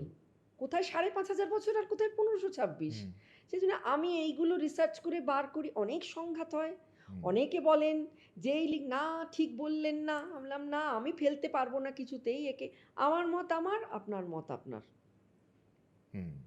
আচ্ছা, আপনার যে এই যে জার্নিটা, হুম এই যে আপনি মহাভারতের রান্নার কথা বলছেন, পুরাণের কথা বলছেন, হুম। প্রবাদ প্রবচন নিয়ে কথা বলছেন। এটা কি কোথাও থেকে ট্রিগার্ড হওয়া? নাকি এটা আপনার, আপনি যেমন ১ম এ বললেন মার থেকে আমি অনেক হুম। প্রেরণা পেয়েছি। আ এটা কি একটা ট্র্যাডিশন? মানে মার থেকে এসেছে? নাকি এটা পরে আপনি সংসার করতে, করতে বা এই হ্যাঁ। টানাপোড়েনের মধ্যে দিয়ে আপনি গল্পের বই এত পড়েছেন বা বই এত পড়েছেন হুম। সেখান থেকে তৈরি হয়েছে? আমি এটা ফার্স্ট পার্ট প্রশ্নের। হ্যাঁ। ২য় একটা পার্ট আছে। হুম। আপনি যেটাই বলবেন সেটার সাথে আমার পরের প্রশ্নের কানেকশনটা হচ্ছে যে এটা কি কোথাও একটা গিয়ে আ আপনি ভালো থেকেছেন এটার মধ্যে দিয়ে, সেটা হুম। তো ডেফিনিটলি হুম। এখনো ভালো থাকছেন। কিন্তু এটা যদি এই প্রজন্মের কথা বলি, হুম। আমাদের রিসার্চ বলছে, আমাদের অভিজ্ঞতা বলছে যে কর্পোরেট ওয়ার্ল্ডে যেখানে আমরা প্রতিনিয়ত ঢুকছি বা কথা বলছি গিয়ে, এখন অনেক মডার্ন কর্পোরেট ইয়াং ছেলেমেয়েরা একটু পিছিয়ে যাবার চেষ্টা করছে আবার। হুম। তারা একটু স্পিরিচুয়াল প্র্যাকটিসের মধ্যে রাইট। ঢোকার চেষ্টা করছে। একদম দেখছি তো। হুম। হ্যাঁ? তারা এটা বুঝতে পারছে যে পুরো জীবনটাই গ্যাজেট নয়। তার বাইরেও একটা আত্মিক সম্পর্কের যোগাযোগ স্থাপনের জায়গা একদম। আছে। হুম। আপনার কি মনে হয় যে আপনার লেখার মাধ্যমে আপনি যে মেসেজটা দিতে চাইছেন, হুম। সেটা কি এই প্রজন্ম কানেক্ট করে? হ্যাঁ, এইটা ১ম এই বলি যে আমি কোনোদিনও ভাবিনি যে বাংলার বারব্রত নিয়ে কোনো কাজ করব। প্রবাদ প্রবচন নিয়ে কাজ করব। রান্না-বান্না নিয়ে কাজ করব। আমি কোনোদিনও ভাবিনি। আমি লিখে যাচ্ছি মজার ভূতের গল্প, প্রেমের গল্প, যেমন সবাই করে। তার একটা জ্বর হচ্ছে সাহিত্যিকদের আমাদের কি গল্প উপন্যাস লেখেন। কিন্তু আমি যেহেতু ১ম উপন্যাসটিতে কলাবতী কথায় আমি দেখিয়েছি যে সেই আদিবাসী মেয়েটির আমাদের হিন্দু বাড়িতে বিয়ে হয়ে তার কেমন করে এখানকার সব রিচুয়ালসগুলো, বারব্রতগুলো সে অ্যাডপ্ট করতে থাকলো নিজে। সবটাই অ্যাডপ্ট করে নিল নিজের মতো করে। তখন আমাকে বাংলার ষষ্ঠী নিয়ে কিছু কাজ করতে হলো যে কি ব্যাপার আমাদের বাড়িতে যেহেতু খুব ষষ্ঠী আছে। হুম? আমি ঘটি বাড়ির মেয়ে, ঘটি বাড়ির বউ। তাই আমার ২ বাড়িতেই ওই ষষ্ঠীর ব্যাপারটা একটু রয়েছে। তা আমার মার পুরনো বাংলার আম ব্রতকথার একটা বই ছিল। সেটাকে গিয়ে মাঝে, মাঝে নাড়াচাড়া করতাম। ল্যাপটপে বসে লিখতে থাকতাম। মা বলত, "ওই বইটা দয়া করো না। ওটা পুঁথি হয়ে গেছে। ওটা তোমার ঠাকুমার বই। আমি তোমাকে একটা প্রেজেন্ট করব।" বলে মা একটা বই আমাকে প্রেজেন্ট করল। তখন আমি সেই বইটাতে ওই ষষ্ঠীর কথা লিখতে, লিখতে এবং অল্প করে, করে সোশ্যাল মিডিয়ায় দিই। আজকে নিজে যেটা করেছি সেটা দিলাম একটু কথাটা। আর আমি যেহেতু আমার একটা সায়েন্টিফিক বেন্ট অফ মাইন্ড আছে, আমি চেষ্টা করতাম যে তার একটা সায়েন্টিফিক দিকটাকে মানে একটা মিনিংফুল আমার একটা বই আছে ব্রতপিডিয়া বলে। পিডিয়া যদিও নয়, আমার এক বান্ধবী বাংলা শিক্ষিকা ডিপিএস স্কুলে সে নাম দিয়েছিল পূর্বা মুখার্জি। আম ব্রতপিডিয়াতে আমি সারা মানে বছরের ঋতুভিত্তিক ব্রতগুলো ইনক্লুডিং দ্য ষষ্ঠী, এই যে শিবরাত্রি, নীল এগুলো সব ব্রত কথাগুলোকে লিখেছি। কিন্তু ব্রত কথাগুলো খুব অল্প। প্রচ্ছন্নভাবে সেই ব্রত কথার উপর দিয়ে প্রকট হচ্ছে আমার এই যুগে দাঁড়িয়ে কী ব্যাপার এটার? কেন? যেমন ছোট্ট উদাহরণ দিই যে আমাদের বাসন্তী পুজো আসছে। মানে আমাদের চৈত্র মাসের দুর্গাপুজো। বসন্তকাল, বাসন্তী পুজোর ষষ্ঠী, অশোক ষষ্ঠী বলি আমরা। আমাদের বাড়িতে চিরকাল মাকেও দেখেছি, শাশুড়িকেও দেখেছি ৬টা করে অশোক কুঁড়ি খাওয়ার রেওয়াজ। অশোক কুঁড়ি মেয়েরা খাবে সকালবেলা দই বা কলার সঙ্গে গিলে। তারপরে আবার অশোক অষ্টমীর দিনও খাবে ৮টা করে কুঁড়ি, অশোক ফুলের কুঁড়ি। পরে দেখছি যে আয়ুর্বেদে অশোক গাছ হচ্ছে একটা ভেষজ আকর। এবার এই অশোক কুঁড়ি থেকে ন্যাচারাল ফাইটোইস্ট্রোজেন পাওয়া যায়। যেটা কেমিস্ট্রি স্টুডেন্ট হয়ে আমার আরেকটু নেশা, সেটাকে সার্চ করা, গবেষণা করা। সেই ফাইটোইস্ট্রোজেনটা মেয়েদের রোগের অভ্যর্থ ওষুধ। আর তাই জন্যেই আমাদের আয়ুর্বেদিক ওষুধের দোকানে যে আগে পাওয়া যেত ঢাকা ঔষধালয় বড়, বড় করে লেখা থাকতো অশোকারিষ্ট ওষুধ আছে। তার মানে এই যে এখন পিসিওডি, পিসিওডি কনসিভ করতে প্রবলেম এক্সাক্টলি। হচ্ছে। এই যে অশোকারিষ্ট ওষুধটা ওই তখনই খাওয়াতো। দ্যাট ইজ মেড ফ্রম অশোক গাছ, অশোক কুঁড়ি, অশোক ফুল। তাই তাই জন্য আমরা বাসন্তী পুজোয় খাই না, খেয়ে দেখি না। মানে সুরক্ষা কবচ আমার। আমার মানে গাইনোকোলজিক্যাল প্রবলেম হবে না মেয়েদের। এটা ছড়ানোও দরকার। এই ব্রতটা ছড়ানোও দরকার। আচ্ছা। তাহলে তারা রেগুলার যদি খায়, রেগুলার যদি ভালো এক্সপার্টিস কাউকে দিয়ে সেবন করে, কাজ হতে পারে। আচ্ছা, তারপরে এটা যেমন একটা, তেমন এরকম অজস্র আছে। আমরা কেন এই যে মাঘ মাসে সরস্বতী পুজোর পরদিন গোটা ষষ্ঠীর দিন কেন গোটার ডাল খাবো? হ্যাঁ, অফকোর্স খাবো। সন্তানের মঙ্গল কামনায় ষষ্ঠী করে মায়েরা, সন্তান রক্ষার্থে ষষ্ঠী করে মায়েরা। কিন্তু ভাই গোটার ডাল? গোটার ডালে সব গোটা গোটা মুগ ডাল, গোটা গোটা সব আনাজ দেওয়া হয়। কোন আনাজ? যেগুলো প্রচুর পরিমাণে ফলে। এবং সেটা কেন? এক নম্বর হচ্ছে ষষ্ঠী আমাদের ফার্টিলিটি কাল্ট, প্রজননের দেবী। সেটা তো গেল বিশ্বাস মানুষের। আর সেকেন্ড সায়েন্টিফিক কারণটা কি? শীত পড়ছে, শীত চলে যাচ্ছে, গরম পড়ছে। তাই পান্তা ভাত এবং গোটার ডাল শরীর ঠান্ডা করবে, একটা সেদ্ধ হালকা রান্না। এবার তোমরা কি করো? Switch over from rich food to lighter food. Lighter food. মানে সেটা হলো আমাদের একটা ট্রানজিশন পিরিয়ড। গোটা ষষ্ঠী খেয়ে শরীরটাকে ঠিক করার চেষ্টা করো। ইভেন সজনে ফুল, কুলের অম্বল, এগুলো সব, সজনে ফুলে যেমন একটা প্রোটেকশন হয় হামপক্স থেকে, আমাদের কুলের অম্বল পেট ঠান্ডা করে। মানে এইগুলো আমি খুঁজে খুঁজে বার করে করে ইনকর্পোরেট করি আমার ব্রতকথার সমস্ত ব্রতর বইগুলোতে। এরম অনেককে দেখেছি আমি। একটা লৌকিক বারব্রতর বই আমার, সেটাও খুব হিট হয়েছে গতবার, ব্রত ঠাকুরানীর হাট দ্বীপ প্রকাশন থেকে বেরিয়েছে, তার ৩য় মুদ্রণ হয়ে গেছে। সেই বইটাতে আমি যেমন বাংলার লৌকিক বারব্রত নিয়ে কাজ করেছি। আচ্ছা। লৌকিক বারব্রত মানে সেগুলো জানি না, অজানা। যেমন ঘেটু পুজো, ঘেটু ফুল ফোটে বসন্তকালে, রাস্তার ধারে দেখবে অসম্ভব সুন্দর গন্ধ, হ্যাঁ, হ্যাঁ, হ্যাঁ। দারুণ দেখতে, দারুণ দেখতে। মানে বেলফুল জুঁই ফুলকে হার মানাবে। তা সে ঘেটু কেন? ঘেটু কে? হু ইজ দিস? ঘণ্টাকর্ণ মানে শিব ঠাকুর। তার পুজো কেন? না ওই আহ, চর্মরোগ হয় এই সময় গ্রামে গঞ্জে। শহরে এইসব পুজো হয় না আর, গ্রামে গঞ্জে কিন্তু এখনো হয়। সেখানে চর্মরোগ হয়, তাই বাচ্চাদের সেখানে রীতিমতো সেই মানে রিচুয়ালসগুলো এই মুহূর্তে মনে পড়ছে না, আমার বইতে ডিটেলে আছে। তাদের কী সব গায়ে মাখিয়ে টাখিয়ে প্রদক্ষিণ করা হয়, তারপরে একটা হাঁড়ি ফাটানো হয়, ফাটিয়ে তারপরে শিবের, ফাইনালি শিবকে পুজো করা হয় ঠিকই, কিন্তু পেছনে নেপথ্যের নায়ক হচ্ছে এই আমাদের নেচার, পরিবেশ। তার একটা উপকারিতা আছে। এবং ঘেটু দেব হিসেবে মানে ভগবানকে একটা শিখণ্ডী করে খাড়া না রাখলে তো ধর্মভীরু মানুষ পুজোটা একদম, করবে না। একদমই তাই। এই যে কেন আমরা শিবরাত্রি করছি, কেন আমরা নীল ষষ্ঠী করছি? কারণ মানে এই যে লাঙল আর লিঙ্গ, এই দুটো কথা কিন্তু খুব প্রাচীন কথা, শব্দে একটা উপজাতীয় কথা থেকে এসেছে।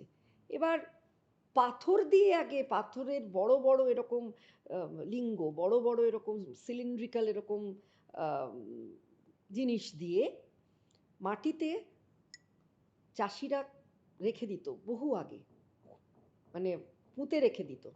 এবার ধরিত্রী দেবী হচ্ছেন কে? মা দুর্গা স্বরূপিণী। আবারও সেই ফার্টিলিটি কাল্ট, আমাদের শস্য দেবে, আমাদের কৃষি হবে, কারণ আমাদের দেশটা কৃষি প্রধান, ভুলে গেলে চলবে না। আমাদের কৃষি প্রধান দেশে ম্যাক্সিমাম লোকের চাষবাস একসময় ছিল তাদের প্রধান উপজীবিকা, তাদের রুজি রুটি। তাই আমাদের লক্ষ্য হচ্ছে কি করে ফলন বাড়ানো যায়। তাই এই সময়টায় মাটি শুষ্ক হয়েছে টোটালি, শীতকালে রুক্ষ হয়েছে, শুষ্ক হয়েছে। এবার আদর্শ সময় তাকে লাঙল দেবার, কারণ এর পরে যে বৃষ্টিটা হবে, কথাতেই বলে যদি বর্ষে মাঘের শেষ, এবারে হলো না, বাড়তো হয়তো তাহলে জিডিপি আরও। মাঘের শেষ থেকে এই যে ফাল্গুনের দিকে, তারপরে চৈত্র কালবৈশাখী হবে দু একটা, যে বৃষ্টিটা হলে শুষ্ক মাটি রসালো হবে, রসস্থ হবে, তখন তাতে চারা রোপণ করো। মানে অদ্ভুত অদ্ভুত চিন্তা আসছে মাথায়। হ্যাঁ। গত ৫-৭ বছরে হুম। জিওগ্রাফিক্যাল কন্ডিশন হুম। পুরো পৃথিবীর পাল্টে গেছে। পুরোটা আমরা অসময়ে বৃষ্টি পাই এখন। একদম। ২-৩টে ঋতু তো নেই প্রায় না, বললেই চলে। না। হ্যাঁ, এই বছর তাও কিছুটা বসন্ত পাচ্ছি। হ্যাঁ। নরমালি বসন্ত থাকে না, থাকে না। শরৎ তো ছেড়েই দিন। হ্যাঁ, তো এই এই যে হঠাৎ করে ঋতুগুলো ভ্যানিশ হয়ে গেল, হুম। তার পরিবর্তে যে রোগগুলো আরও আমাদেরকে এফেক্ট করছে, মানে Affect এক্সাম্পল দিই, যেমন চিকেন পক্স। হুম, একটা সময় হয় প্রত্যেক বছরে, একটা সময় চিকেন পক্স হওয়ার প্রবণতাটা বেশি থাকে, সারা বছরই হতে পারে সিজন চেঞ্জের ওই সময় হয়। সময়টা। হুম, ফ্লু, ফ্লু একটা সময়ের সেই প্রবণতাটা বেশি থাকে। একদম।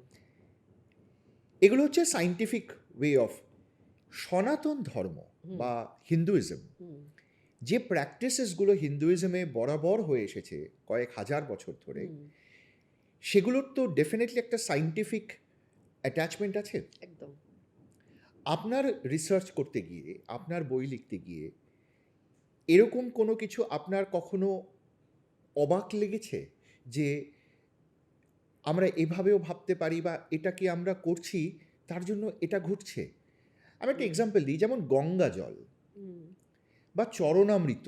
হ্যাঁ, একদম। উপোস ভাঙার প্রথম এ জায়গাটা, হচ্ছে প্রথম খাবার হচ্ছে চরণামৃত। একদম রাইট। এই যে চরণামৃত যেভাবে তৈরি হয়, যে যে ইনগ্রেডিয়েন্টস থাকে একদম, সেই একদম। চরণামৃতে, সেটা কি কোনো সায়েন্টিফিক জায়গাতে শরীরে উপকার করছে? আমি চরণামৃত এক্সাম্পল দিচ্ছি, বা হুম, এরকম অনেক কিছু থাকতে পারে যে আমরা যেমন চাল বা ৫ রকম ফল দিয়ে ভগবানকে দিচ্ছি। আসলে হুম, ভগবান কি? ভগবানকে তো আমি হাঁটতে চলতে কথা বলতে দেখিনি। না, ইটস আ বিলিফ। অ্যাবসলিউটলি এবং ভগবানের জন্য I feel more powerful inside, একদম। I feel more enriched. Hmm, তাহলে এই যে ভগবানের একটা existence in my mind, hmm, তার সাথে আমার ফুড হ্যাবিট, আমার রিচুয়ালস, অঞ্জলির ফুল তার পায়ে ছুঁড়ে দেওয়া, সেই একদম। সময় আমার মনোভাব কীরকম ঘটছে। এই যে আপনি বললেন ভোর ৫টায় উঠে আমি যখন পুজোটা করি, তখন আমার মনে হয় মাই ডে ইজ সর্টেড। হুম, আমি জানি আমার এক্সাক্টলি। সারাদিন কীভাবে কি কাটবে করতে এবং হবে? দারুণ কাটবে। একদম। এই যে মনোভাবটা, হুম। আপনার রিসার্চে কখনো এটা উঠে এসেছে যে এই রিচুয়ালগুলো আমাদেরকে আহ, কোথাও অ্যাটাচ করছে এবং কোথাও ডিট্যাচ করছে? প্রথমেই বলি তাহলে এই কাজের সূত্রেই যেটা বলি যে রিসেন্টলি লিখলাম একটা জিনিস নিয়ে সেটা হচ্ছে পেরিয়ে গেল সেটা হচ্ছে শর্ট তিল একাদশী আমি কোনোদিন শুনিনি কিন্তু ফোনেতে রোজ গুগল দেখায় আমাদের ব্রাউজার রোজ দেখায় আজ এই দিন দেখেছো হয়তো দ্যাট ট্রিগার্ড মি যে এত কাজ করছি দেখি তো কোনোদিন তো I never hard of it সেটা পড়তে গিয়ে আমি তখন দেখলাম যে সেই পার্টিকুলার দিনটাতে সেই সময়টাতে তিল হয় আমাদের দেশে অ্যান্ড তিল বা সেসেমি সিড ছিল আমাদের দেশের যখন চাল হয়নি তখনও মানে একটা অন্যতম তৈলবীজ যা থেকে মানে ইভেন নল রাজা রান্না করতেন তিল তেলে সো তিল হচ্ছে প্রাচীনতম একটা তৈলবীজ এবং দানা শস্যও বটে যেটার উপর আমাদের দেশের ইকোনমিটা অনেকটা নির্ভরশীল ছিল এবার শর্ট তিল একাদশীতে বিষ্ণুকে রকমভাবে সেই তিল দান করা হয় প্রত্যেকটা পুজো কিন্তু আমাদের থ্যাঙ্কস গিভিং এটা মাথায় রাখতে হবে প্রত্যেকটা তিথিতে আমরা যে পুজো করি ঈশ্বরকে নিবেদন করে খাই সেটা প্রতিটিই হচ্ছে থ্যাঙ্কস গিভিং পরে আসছি শিবরাত্রির ব্যাপারটা নিয়ে তার আগেই বলি এই যে শর্তিল একাদশীতে যে ব্রতী সে তিল দান করবে কাউকে সে তিলের খাজা তিলের লেউড়ি তিল নাড়ু ঠাকুরকে নিবেদন করবে বিষ্ণুকে সে সেদিনও তিল খাবে তিলের দ্রব্যই খেয়ে থাকবে আর সে মানে ওইরকম রকমভাবেই আর কি তিলটাকে সে দান করবে নৈবেদ্য দেবে হেনা তেনা এবার কথাটা হচ্ছে আমাদের তো এখন সবার বয়স হবে মানে আহ, সবার 50 কি 40 সবাইকে ক্যালসিয়ামের চাহিদা মেটাতে অর্থোপেডিক আয়ুর্বেদিক বলছি না অর্থোপেডিক আমাদের মেডিসিনের ডাক্তাররাই অ্যালোপ্যাথি মেডিসিনের ডাক্তাররা রোস্টেড সেসেমি সিড খেতে বলছেন এভরিডে কারণ সাউথ ইন্ডিয়াতে প্রচুর তিলের ব্যবহার হয় তারা তেলে রান্না করে তারা তিলের বাটা দিয়ে তাদের আমাদের শুক্তোর ইকুইভ্যালেন্ট আবিয়েল বলে তিল কারি এরম সব জিনিস তৈরি করে আমরা কিন্তু পূর্ব ভারতে অতটা খাই না তিলটা আমাদের কিন্তু আর্থ্রাইটিস খুব একটা কম নেই এখন একটা মানে সাংঘাতিক ঘরে ঘরে দেখছি তো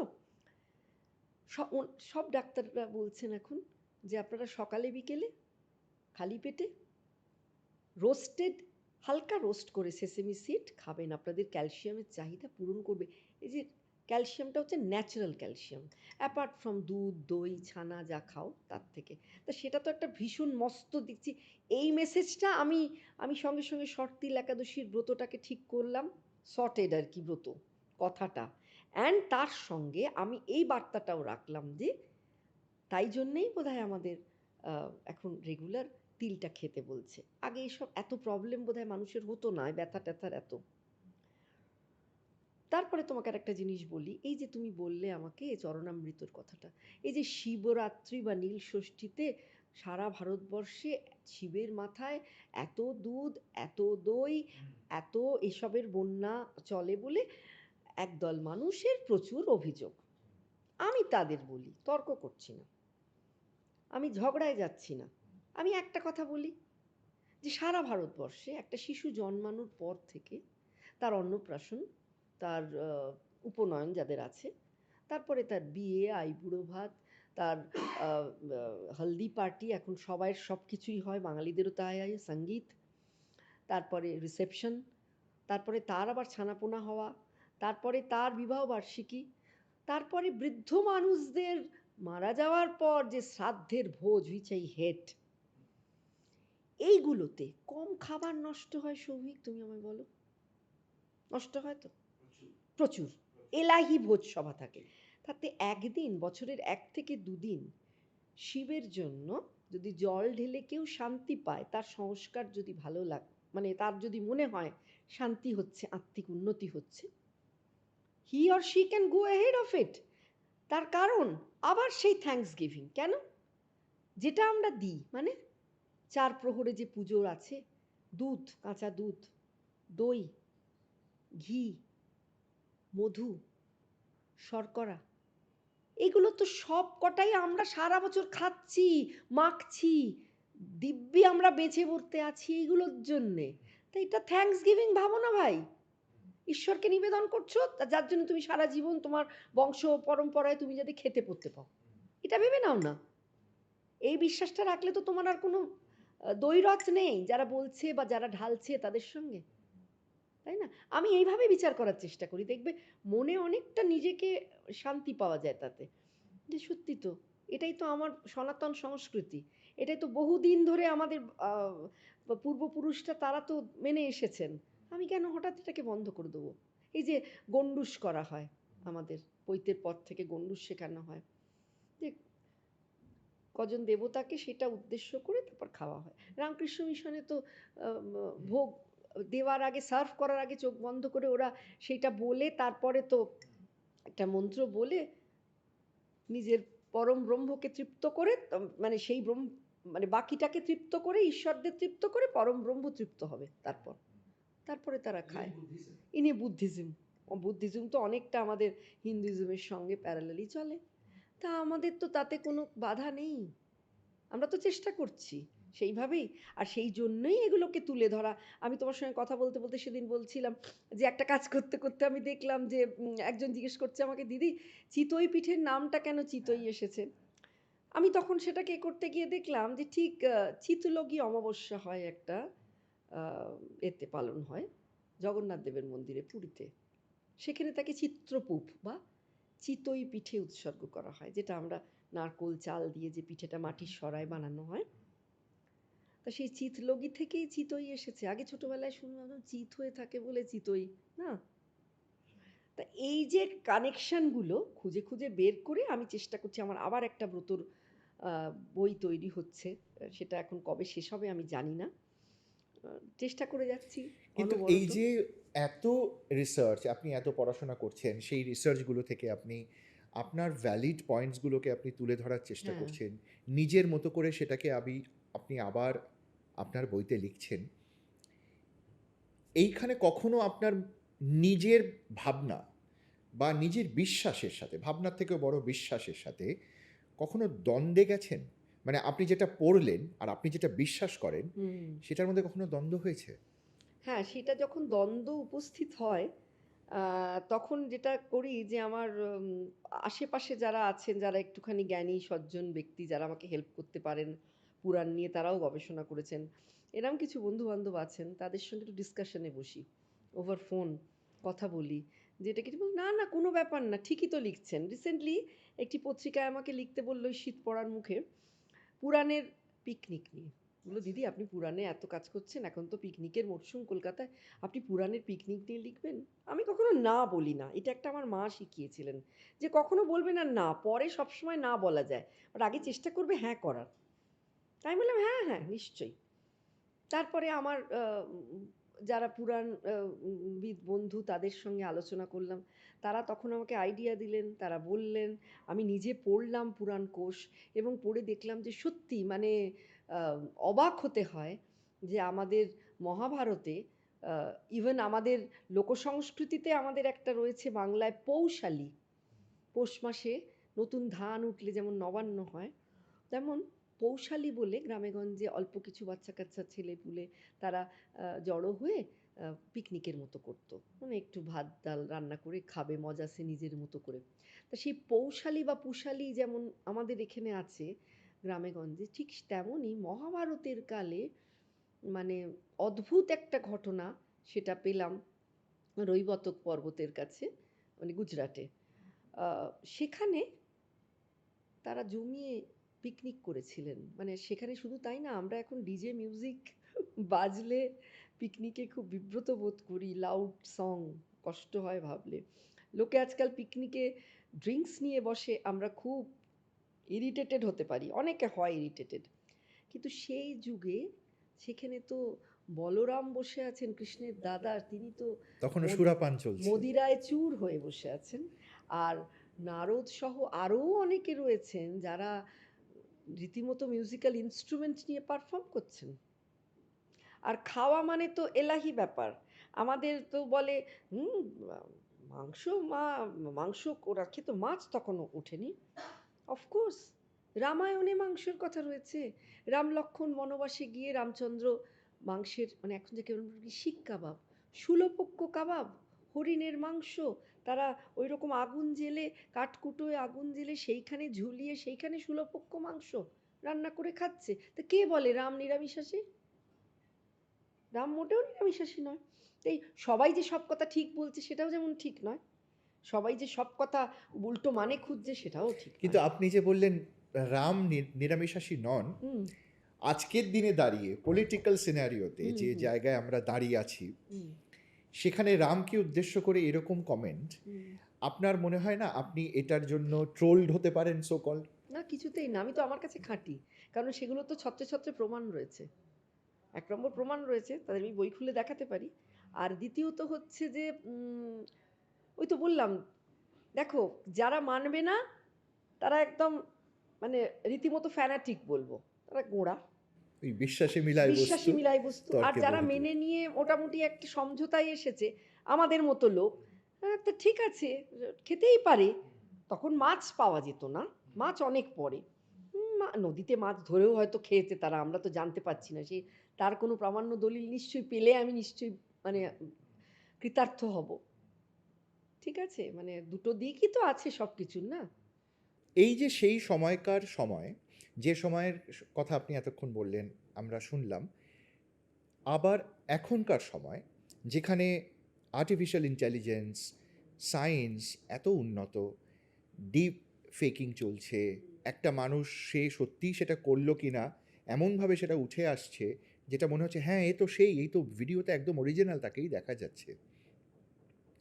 একইভাবে এই যে খাবারের এত পরিবর্তন, টেস্টের এত পরিবর্তন এবং জিওগ্রাফিক্যালি এত পরিবর্তন, আমরা পশ্চিমবঙ্গে বাংলায় বসে যে ধরনের খাবার খাচ্ছি, সাউথে গিয়ে সেই খাবারটার টেস্ট পাল্টে যাচ্ছে, তারা অন্যরকম খাচ্ছে।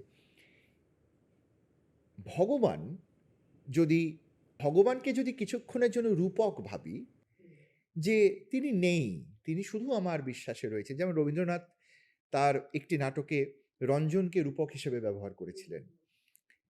রঞ্জন আসবে, সেই রঞ্জনের জন্য সবাই পাগল, নন্দিনীও পাগল, রাজাও পাগল, সবাই পাগল। তো ভগবান একদিন আসবেন, ভগবান আমাকে দেখা দেবেন, আমার যা ঘটছে সবই ভগবানের জন্য ঘটছে। যদি এই বিশ্বাস এবং এই পন্থা নিয়ে আমি এগিয়ে যাই, তার সাথে সাথে আর্টিফিশিয়াল ইন্টেলিজেন্স এবং সায়েন্সকে যদি পাশাপাশি রাখি, এই দুটোর মধ্যে কি কখনো কোথাও কানেকশন আছে? আমি আর্টিফিশিয়াল ইন্টেলিজেন্স নিয়ে আমার বাড়িতে প্রচুর চর্চা হয়। যেহেতু আমার আহ, অধ্যাপক স্বামী তার স্টুডেন্টসদের জন্য নানান প্রেজেন্টেশন তৈরি করেন, করে আমাকে হয়তো একবার বলেন। আমার কোনো গল্পে আমি হয়তো কাজে লাগিয়েছি। কিন্তু সেসব গল্প লিখতে গেলে আমার রীতিমতো ভুল হয়ে যাওয়ার ভয়। একবার ছেলের সঙ্গে একবার বাবার সঙ্গে বসতে হয়। মানে রিসেন্টলি সাইবার ক্রাইম নিয়ে আমার একটা গল্প লিখতে হয়েছে এই বইমেলা সংখ্যায়। না আমি নিজেকে এতই নভিস মনে করি এইসব ব্যাপারে। না আমার জটটা পুরো তো আলাদা। এবার হ্যাঁ, কিছু তো একটা আছে বলে আমারও বিশ্বাস। এখন আর্টিফিশিয়াল ইন্টেলিজেন্স যদি কোনোদিন আমাদের সেই ব্যক্তিকে, উদ্দিষ্ট ব্যক্তি মানে তুমি যেটাকে বললে যে অদৃশ্য একটা কেউ হুম, আছে, হুম, রূপকধর্মী হুম, কাউকে যদি প্রেজেন্ট করতে পারে, হুম, সেটা কি সম্ভব হবে বলে জানি না। সব তো খেয়ে নিচ্ছে আমাদের এআই। হুম, মানে খেয়ে নিচ্ছে মানে এখন তো উনি সেদিন বলছেন যে একটা একটা প্রোগ্রাম চলতে সেই প্রোগ্রামকে ক্রিটিসাইজ করার মতনও প্রোগ্রাম আবার কম্পিউটারের ভেতরে ঢুকে পড়ে মানে কেমন করে তাকে খেয়ে ফেলছে। হুম। যে তুমি এদিকটা ঠিক করো, এটা ঠিক হচ্ছে না, এখানটা ভুল হয়েছে, ওখানটা ঠিক করো, এই কোডটাকে বদলে দাও।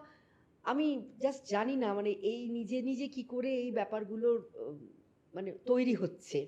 একটু গ্লোবাল পার্সপেক্টিভে একটা কথা বলি আপনাকে। হুম, এটা একটা ইনফরমেশন। আমি একটা আর্টিকেলে পড়েছি, এলন মাস্ক বলেছেন যে আজ থেকে ৫ থেকে ৭ বছরের মাথায় গিয়ে এআই বলে কিছু থাকবে না। There will not be any AI. কেন? কারণ ওটা মানুষের মধ্যে ইনডিউসড হয়ে যাবে। হুম, এখন এআই একটা সেপারেট এন্টিটি। আমি হুম, একটা হুম, গল্প লিখেছি, সেটাকে একটু সুন্দর ইন্টারেস্টিং করার জন্য এআই এর সাহায্য নিলাম। তো এআই একটা সেপারেট এন্টিটি, যার সাহায্য নিয়ে আমি এক গল্পটাকে সুন্দর করে তুললাম। হুম, সে আমাকে রিস্ট্রাকচার করে দিল আমার কথকগুলোকে। আমি যে শব্দ লিখেছি সেই শব্দচয়নকে পাল্টে দিতে পারে হুম, এআই। হুম, কিন্তু একটা সময় আসবে যখন এআই একটা সেপারেট এন্টিটি নয়, আমি এবং এআই সেম, হুম, একত্রিত হয়ে গেছি। একদিকে ডেফিনেটলি ভালো সেটা, যে আমার যে ইন্টেলিজেন্স, আমার যে ইন্টেলেক্ট, সেটার সাথে আমার হয়তো একটা গ্লোবাল ইন্টেলেক্ট মিশে যাচ্ছে। আমার ইন্টেলেক্ট একটু বাড়লেও বাড়তে পারে, হুম, কিন্তু hmm, at the same time আমার মধ্যে নেগেটিভ ইন্টেলেক্টও তৈরি করতে পারে। আই ক্যান একদম। Become a huge criminal. Hmm, কারণ প্রত্যেক মানুষের সব রকম শেডসের মধ্যে, হুম, ধরুন আপনি একটা চরিত্র লিখলেন হুম, বইতে, হুম, যে মেয়েটির কথা বললেন, যে মেয়েটি একজন এখন স্টাইলাসে আঁকছে, তার বড় হয়ে ওঠার মধ্যে শুধুমাত্র সে ওইটাই ভিশন করেছিল যে আমাকে এইখান থেকে গিয়ে এমন জায়গায় গিয়ে দাঁড়াতে হবে যেখানে আমি রেসপেক্টটা পাবো। হুম, তাই তো? সেই জন্য আপনি চরিত্রায়ন করলেন। হুম, আজকের দিনে দাঁড়িয়ে সেই জার্নিটাই কিন্তু একটি ছেলে বা মেয়ে যতই তার অধ্যবসায় থাকুক, যতই তার অ্যাম্বিশন থাকুক, সে কিন্তু এই নেগেটিভ অ্যাসপেক্টটার দ্বারা ইনফ্লুয়েন্সড হতেই হবে তাকে। কারণ সে এর বাইরে নেই। নেই। তার ইকোসিস্টেমটাই এটা। হুম। এইখানে দাঁড়িয়ে আপনার লেখা বা আপনার রিসার্চ কিভাবে মনে হয় যে আমাদের এই সমাজ ব্যবস্থাকে একটুখানি পজিটিভ মাইন্ডসেটের দিকে নিয়ে আসতে পারে? এটার মানে উপনিষদের কথা তুলে তোমার কথাগুলো শুনে একটাই কথা বলতে পারি। একটা সিঙ্গল লাইন আনসার এত বড় এতটা যে বললে। হুম। ব্রহ্ম সত্য জগৎ মিথ্যা। মানে হ্যাঁ, হ্যাঁ, মানে আর কিছু না। তখন এইটাই থাকছে। তাই না? যে বা আমার আশপাশের টোটাল এটাই মিথ্যে। যে ক্রিমিনাল হয়েছে, যে সাধু হয়েছে বা ভালো মানুষ, সেই হচ্ছে একটাই কথা। ব্যাস। ঠিক, ঠিক। তার মানে যা কিছুই ঘটছে না কেন, হুম, এই যে ভিতরমুখী যে জার্নিটা, হুম, অন্তর্মুখী যে জার্নিটা, হুম, সেই জার্নিটা যদি আমরা ইগনাইট করে রাখতে পারি, সেই হুম, জার্নিটাকে একদম, যদি আলো দিয়ে রাখতে পারি, একদম। তাহলে মনে হয় এই যে বাইরের যত অন্ধকার, হুম, বাইরের যত কালো হাত আমার হুম। দিকে যারা এগিয়ে হ্যাঁ, হ্যাঁ, হ্যাঁ। আসছে, তাদের আমি একটা শিল্ড তৈরি করতে পারি। আমার ভিতরের আলোটা যদি জ্বালিয়ে রাখা যায়। হুম, সেই আলোটা জ্বালিয়ে রাখার জন্য আপনি এই প্রজন্মকে কি বলতে চান? সেটা আমার পডকাস্টের মাধ্যমেও যাবে। হ্যাঁ। আমি জানি কোনো না কোনো দিন এটা নিয়ে আপনি ভাববেনও যে এটা নিয়েও লেখা যায়। আ দেখো আমি একটা কথাই বলবো যে ১ম কথা নিজে কিছু যদি অ্যাচিভ করতে হয় ঠিকঠাকভাবে, সে যার ক্ষেত্রেই। ১ম কথা হচ্ছে time management. 2nd time management পরে আসছি। তারপরের এটাকে ডেসক্রাইব করে দেবো। 2nd কথা হচ্ছে হেলদি লাইফস্টাইল। তার মধ্যে থাকছে প্রথম ফুড হ্যাবিটস, টাইমে খাওয়া, টাইমে ঘুমোনো, টাইমে ঘুম থেকে ওঠা। আর এটাতেই আবার ফিরে যাচ্ছি প্রথম পয়েন্টে, যে তুমি যদি আর্লি রাইজ করো, 5টায় যদি ঘুম থেকে, যেমন আমি উঠি, অনেকে পারবে না, 7টায় ওঠো, 6টায় ওঠো, যার যেমন কাজের এক একজনের পরিধি এক এক রকম, ধারণা ধ্যান ধারণা আলাদা। তুমি সকালবেলা উঠে তুমি সেই যে যখনই ওঠো না কেন, আগের দিন রাত্রে যদি ছকে রেখে দাও যে তুমি কিভাবে সারাটা দিন প্ল্যান করবে, এই প্ল্যানিংটা ভীষণ ইম্পর্ট্যান্ট। আমার যেমন সংসার প্রায়োরিটি, আমি সবসময় বলেছি তোমাকে, সংসার আমার চিরকাল প্রায়োরিটি। এবার সংসারকে প্রায়োরিটাইজ করে, মানে ঠিক সকালের যে টোটাল হাউসহোল্ড অ্যাক্টিভিটিস, 10টার মধ্যে আমার part time maid servant, cook, সবাইকে আমি বিদেয় করে, আমার হাজব্যান্ডকে অফিসে পাঠিয়ে, কি অফিসে যদি সেদিন নাও যায়, স্যাটারডে সানডে, আমি 10টার সময় আমার লেখবার টেবিলে বসবো। হ্যাঁ, যে যত আমার প্রচুর ঘাত প্রতিঘাত আমি সম্মুখীন হয়েছি, আমার প্রচুর সার্জারি হয়েছে, তোমাকে বলছিলাম, আমার সংসারে অনেক প্রবলেম এসেছে, বুড়ো বাবা মা থেকে শাশুড়ি, জেঠি শাশুড়ি, সবার দায়িত্ব ছিল আমার মাথার ওপরে, সবাই ছিলেন, কিন্তু আমি সব কিছু সামলেছি। তাদেরও 24 ঘন্টা আয়া, তাদের দেখভাল, তাদের ওষুধ, তাদের ডাক্তার, সব কিছু করেও, হ্যাঁ তখন একটু কম লিখতে পেরেছি, কিন্তু আমি যেন তেন প্রকারেণ আমি 10টার সময় আমার লেখবার টেবিলে এসে বসেছি। এটাই হচ্ছে আমার জীবনের আপাতত মূল মন্ত্র, কারণ আমি জানি এইরমভাবে চললে আমি ভালো থাকবো। আর একটা জিনিস হচ্ছে, যতটা সম্ভব ফোন থেকে বিরত থাকা। ঘুমের যেমন 1 ঘন্টা আগে বলছে ফোন অফ করে দিতে, ঠিক তেমনই যত তুমি ফোন ধরবে, দেখবে, পড়বে, শোনো, তুমি শুনতেই পারো সাইডে রেখে, আমি সেই কাজগুলো ল্যাপটপে যথাসম্ভব করি, ফোনে করি না, ল্যাপটপ থেকেই করি, হোয়াটসঅ্যাপও ল্যাপটপ থেকেই করি। ফোনটা আমার মানে এখন জাতক্রোধ হয়েছে ফোনে, তার কারণ হচ্ছে ফোনটা হচ্ছে নানান লাইফস্টাইল ডিজিজের উৎস। হ্যাঁ, সেজন্য চোখের প্রবলেম হয়, এত লিখতে হয়, পড়তে হয়, আমার চোখটাকে বাঁচাতে গেলে আমার দেখেছি স্ক্রিনটা, মানে ফোনের স্ক্রিনটা ডেঞ্জারাস। ল্যাপটপের স্ক্রিন অত খারাপ নয় তো, আর সে দূরে বসে তো দেখছি, অসুবিধে নেই।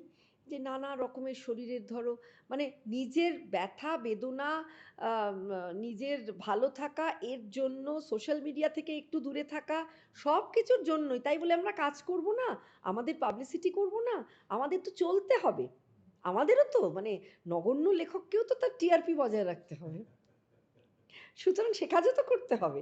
আর সেই কাজগুলো তো ভবিষ্যতে আমার কাজ, মানে হয়ে থাকবে আমার কাজ, সুতরাং সেগুলো আইদার বই হয়ে থাকবে অথবা আমার চ্যানেলেই চলে রেখে দেবো, সেগুলো থাকবে অ্যাজ আ মেমোয়ার, প্রচুর মানুষ শুনে উপকৃত হবেন।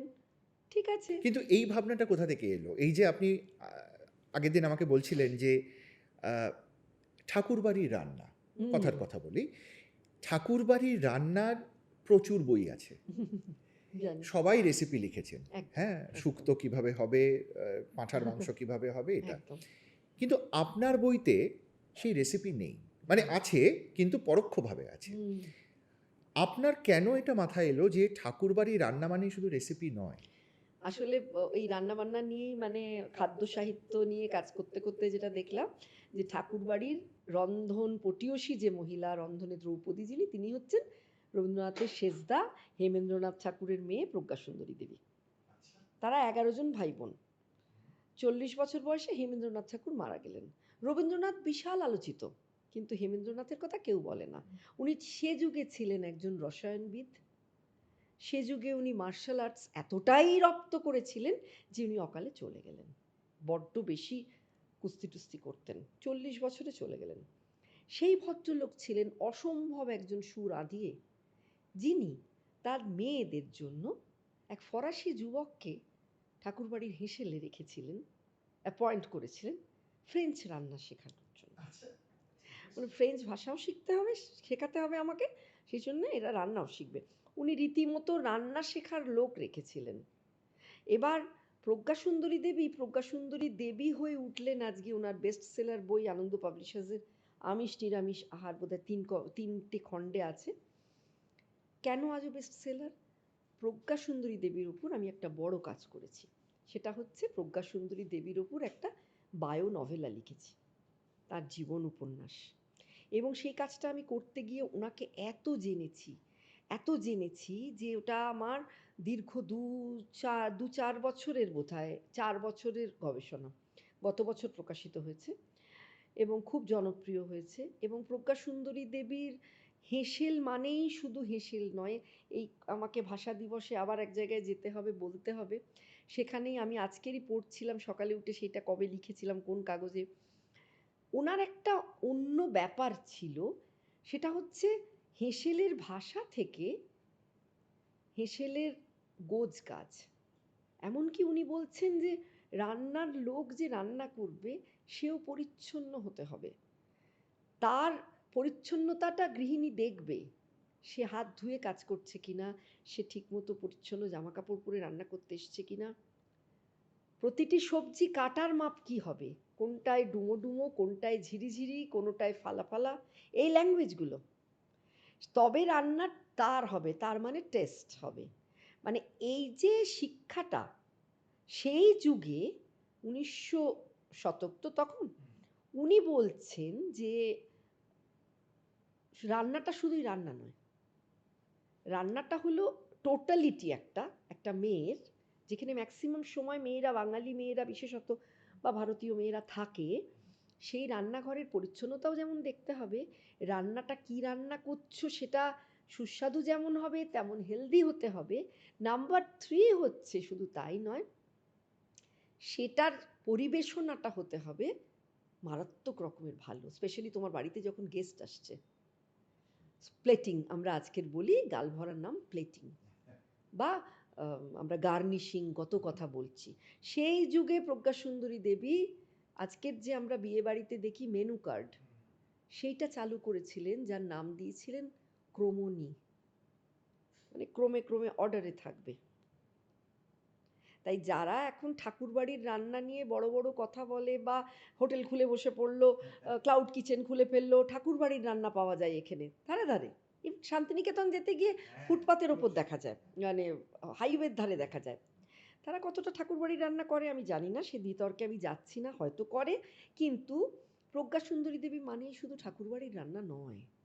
প্রজ্ঞা সুন্দরী দেবী মানে হচ্ছে একটা টোটাল শিল্প, মানে রান্নাকে উনি কোন পর্যায়ে নিয়ে গেছিলেন। শুধু তাই না, she was a nutritionist at that age. সেই এরাতে কেউ ভাবতে পারতো না যে আলুর খোসা খেতে হয়। আজকে ডাক্তারবাবুরা বলছে রাফেজের জন্য আলুর খোসাটা ভালো, পটাশিয়ামটা নাকি ম্যাক্সিমাম আলুর খোসায় থাকে।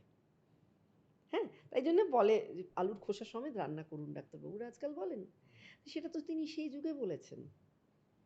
মানে আমি এই কাজগুলো করতে করতে নিজেই শুধু ঋদ্ধ হই না, আমি শুধু ভাবি যে একটা মেয়ে ঠাকুরবাড়ির, যে লোরেটো থেকে তখনকার দিনে বাংলা, সংস্কৃত এবং ইংলিশ এই তিনটেতে যার ডিগ্রি রয়েছে, সেই রকম একটা মহিলা, যারা আগেকার দিনে আমাদের মানে শ্বশুরবাড়িতেও শুনেছি বলতে, যে একান্নবর্তী পরি, ও রান্না তো হালুইকর বামুনের কাজ, কি আর এমন করলে, মেয়েটিকে বলছে।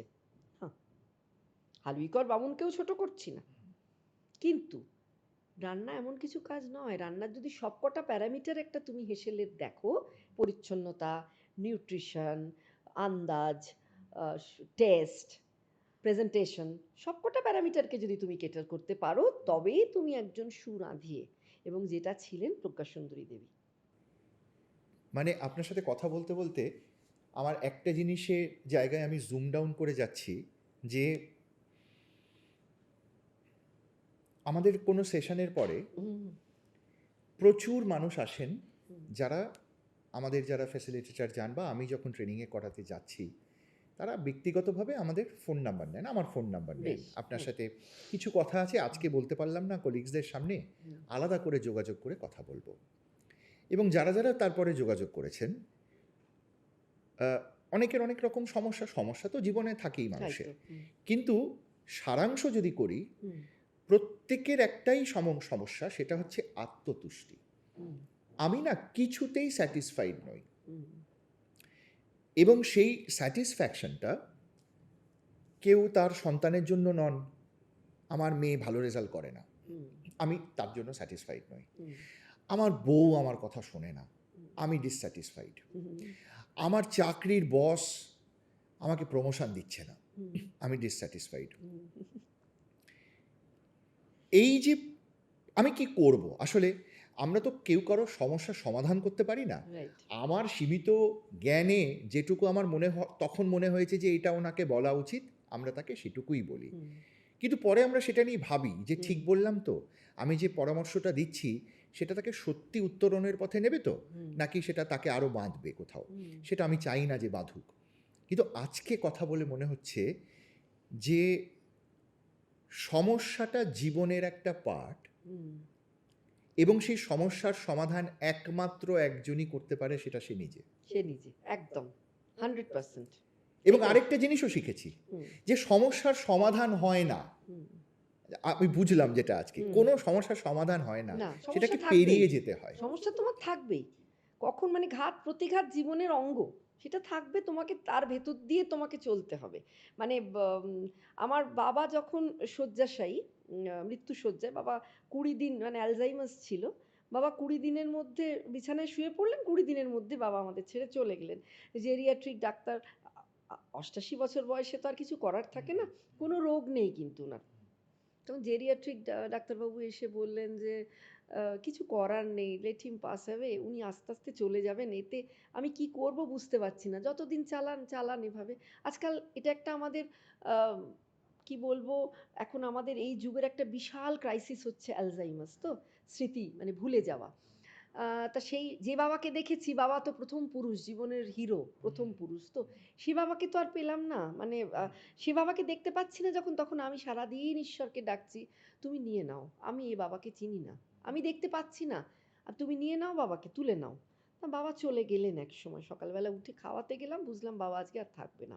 এবার আমি তখন লিখছিলাম একটা বড় উপন্যাস। সেটা হচ্ছে, যেহেতু বিজ্ঞানের ছাত্রী, অনেকে আমায় বলেছিল যে রসায়নবিদ প্রফুল্লচন্দ্র রায়, আচার্য প্রফুল্লচন্দ্র রায়, যে বাংলায় যিনি প্রথম বিজনেস এন্টারপ্রেনারশিপ নিয়ে, যিনি বেঙ্গল কেমিক্যাল খুলেছিলেন এবং যিনি সবাইকে উদ্বুদ্ধ করেছেন যে what is meant by entrepreneurship, business করো, যেমন হোক ছোটোখাটো বিজনেস করো। ওনাকে নিয়ে আমার কাজ করার খুব ইচ্ছে ছিল এবং তাগিদটা অনুভব করেছিলাম। এক, আমার হাজব্যান্ড; নাম্বার টু, আমার এক বন্ধু, সে আইএসিএসে সায়েন্টিস্ট; নাম্বার থ্রি, আমার পুত্র; নাম্বার ফোর, আমার আরও কিছু অনুরাগী মানুষ, তারা বলেছিল যে কেমিস্ট্রি নিয়ে পড়েছো যখন, তুমি পিসি রায়কে নিয়ে কেন কিছু করছো না। তা আমি পড়াশোনা আরম্ভ করলাম, প্রচুর জার্নাল ফার্নাল আমার বন্ধু বান্ধব জোগাড় করে দিল। বাবা যখন মৃত্যুশয্যায়, আমি তখন সেই উপন্যাসটা লিখে যাচ্ছি এক মনে। মানে আমি ভাবছি, আমি পড়ছি, ওনার চরিত্রটা পড়ছি পিসি রায়ের, আমি হাউ হাউ করে কাঁদছি যে ওনাকে কিভাবে অপদস্থ হতে হয়েছে। আমি তখনও ভেবে যাচ্ছি যে আমাকে তো থামলে চলবে না, বাবা তো চলে যাবে, আমি জানি বাবা চলে যাচ্ছে, কিন্তু আমি থামবো না, আমাকে কাজটা করে যেতে হবে। এই যে পজিটিভ থাকার একটা, যে আমি যদি সারাদিন বাবার কাছে বসে আমি যদি কাঁদতে আরম্ভ করি, তাহলে তো কিছুই না, মা তাতে উইক হয়ে যাবেন। আর তার সঙ্গে আমি মাকে বুঝিয়ে যাচ্ছি, কাউন্সেলিং করে যাচ্ছি, মা মন খারাপ করে তো লাভ নেই, চলে যাচ্ছে, চলে যাবে। কিন্তু তাই বলে আমাকে তো বসে থাকলে চলবে না, আমার তো জমা দিতে হবে উপন্যাস। আমি কিন্তু লিখে গেছি এক মনে, এবং ভেতর থেকে লিখেছি, অনেকগুলো কথা ভেতরের থেকে লিখেছি ওনার উপন্যাসটিতেই, যেটা বাবা চলে যাচ্ছে বলে বোধহয় সেই কষ্টটা সেখানে আমার মানে প্রকাশ পেয়েছে। তাই ওই নিজে পজিটিভিটি, মানে ভালো থাকার মন্ত্রটা নিজেকেই খুঁজে নিতে হয়। কেউ বই পড়ে ভালো থাকে, কেউ আমার মতো পড়ার সঙ্গে সঙ্গে লেখে, লিখে ভালো থাকে, কেউ হয়তো গান গেয়ে ভালো থাকে। আমি এককালে খুব গান করতাম, আস্তে আস্তে গান থেকে সরে আসতে হলো, কারণ গান একা গাওয়া যায় না, গানের সঙ্গে অনেক ইনস্ট্রুমেন্ট লাগে। কিন্তু সাহিত্য চর্চাটা নিরিবিলিতে একা করা যায়, তার সঙ্গে আনুষঙ্গিক শুধু কিছু বইপত্তর লাগে, আর হয়তো কখনো কখনো কিছু মানুষ লাগে। আদারওয়াইজ সাহিত্য চর্চা আমাকে অনেক কিছু দিয়েছে, অনেক পজিটিভিটি দিয়েছে। ভালো থাকার পাসওয়ার্ড আমার কাছে এটাই। Thank you ma'am. অনেক দিন পরে এমন একজন মানুষের সাথে কথা বললাম যিনি প্রতিনিয়ত একটা ভাইব থ্রো করছিলেন যে positivity is a choice of life, এবং we should every time choose the brighter side of every challenge that we face. এবং এটাই মনে হয় আমরা যবে থেকে টিটকার শুরু করেছি, আমরা যত মানুষের সাথে ক্যাফেতে দেখা করেছি, আমরা তো ক্যাফেতে করি এটা, তো যারা এসেছেন তাদের সবার নিজের নিজের সমস্যা, নিজের নিজের চ্যালেঞ্জেস তারা শেয়ার করেছেন। হ্যাঁ, এরকম কিছু সেন্সিটিভ চ্যালেঞ্জও আমরা ফেস করেছি। হ্যাঁ, সেগুলো অফলাইন আপনার সাথে কখনো ডিসকাস করব। তো এই সব কিছুর মধ্যে থেকেও যেটা আমরা ভীষণ প্যাশনেটলি শুরু করেছিলাম একটা সময় 2017-তে, যেরকম একটা সেশন করব ক্যাফেতে, যেখানে লোকজন আসবে, মোবাইল টাচ করবে না 2 ঘন্টা, শুধু কথা বলবেন। এখন তো আমরা কথা বলি না, আমরা টাইপ করি। হ্যাঁ, তো সেইটা কথা বলবে, এবং যেটা আমরা দেখেছি এতগুলো বছরে, কন্টেন্টও হারিয়ে যাচ্ছে মানুষের। যিনি একটা সময় অনর্গল কথা বলতে পারতেন, তার একটা সময় গিয়ে সে শব্দ খুঁজে পান না। এটাই তো হয় অ্যালজাইমার্স রোগে। যখন তার স্মৃতিটাও গেল, সে নিজের মধ্যে তো গণ্ডিতে রয়েছে, এবং তাই থেকেই তো স্মৃতিভ্রমটা মূলত হয়, কথা আর বেরোয় না। একদম। এবং আজকে প্রত্যেকটা কন্টেন্ট তো 30 সেকেন্ডের, 30 সেকেন্ড। আচ্ছা 30 সেকেন্ডস কন্টেন্ট, এবং আমাদের মস্তিষ্ক কখনোই রেজিস্টার করতে পারে না যে 5টা কন্টেন্ট আগে কি দেখেছিলাম আমি মনে রাখি, কারণ আমি 6th কন্টেন্ট যেটা দেখছি সেটা অন্য টপিক। সুতরাং আমাদের তো ছেড়েই দিন, আমরা একটা সময় পেরিয়ে এসেছি, আমরা এই ট্রানজিশনটা পুরো দেখেছি, মানে পেজার থেকে স্মার্টফোনের এটা দেখেছি, কিছুই ছিল না, মানে পোস্ট কার্ড থেকে স্মার্টফোন। কিন্তু আমাদের পরের প্রজন্ম থেকে এখন যে জেন জি বলা হচ্ছে যাদেরকে, তাদের তো 10-11 বছর বয়স হওয়ার থেকেই দে আর লুজিং কনসেন্ট্রেশন, তারা কিছুই মনে রাখতে পারে না। সুতরাং কোথাও না কোথাও গিয়ে আপনার মতো যারা মানুষ, যারা লিখছেন, যাদের থেকে আমরা শিখছি, হ্যাঁ, কোথাও আমার মনে হয় গিয়ে যে আপনাদের মতো মানুষদের লেখা এই প্রজন্মের কাছে আরও ছড়িয়ে পড়া উচিত, কারণ তাতে তারা কোথাও শেকড়ে বেঁধে থাকবে।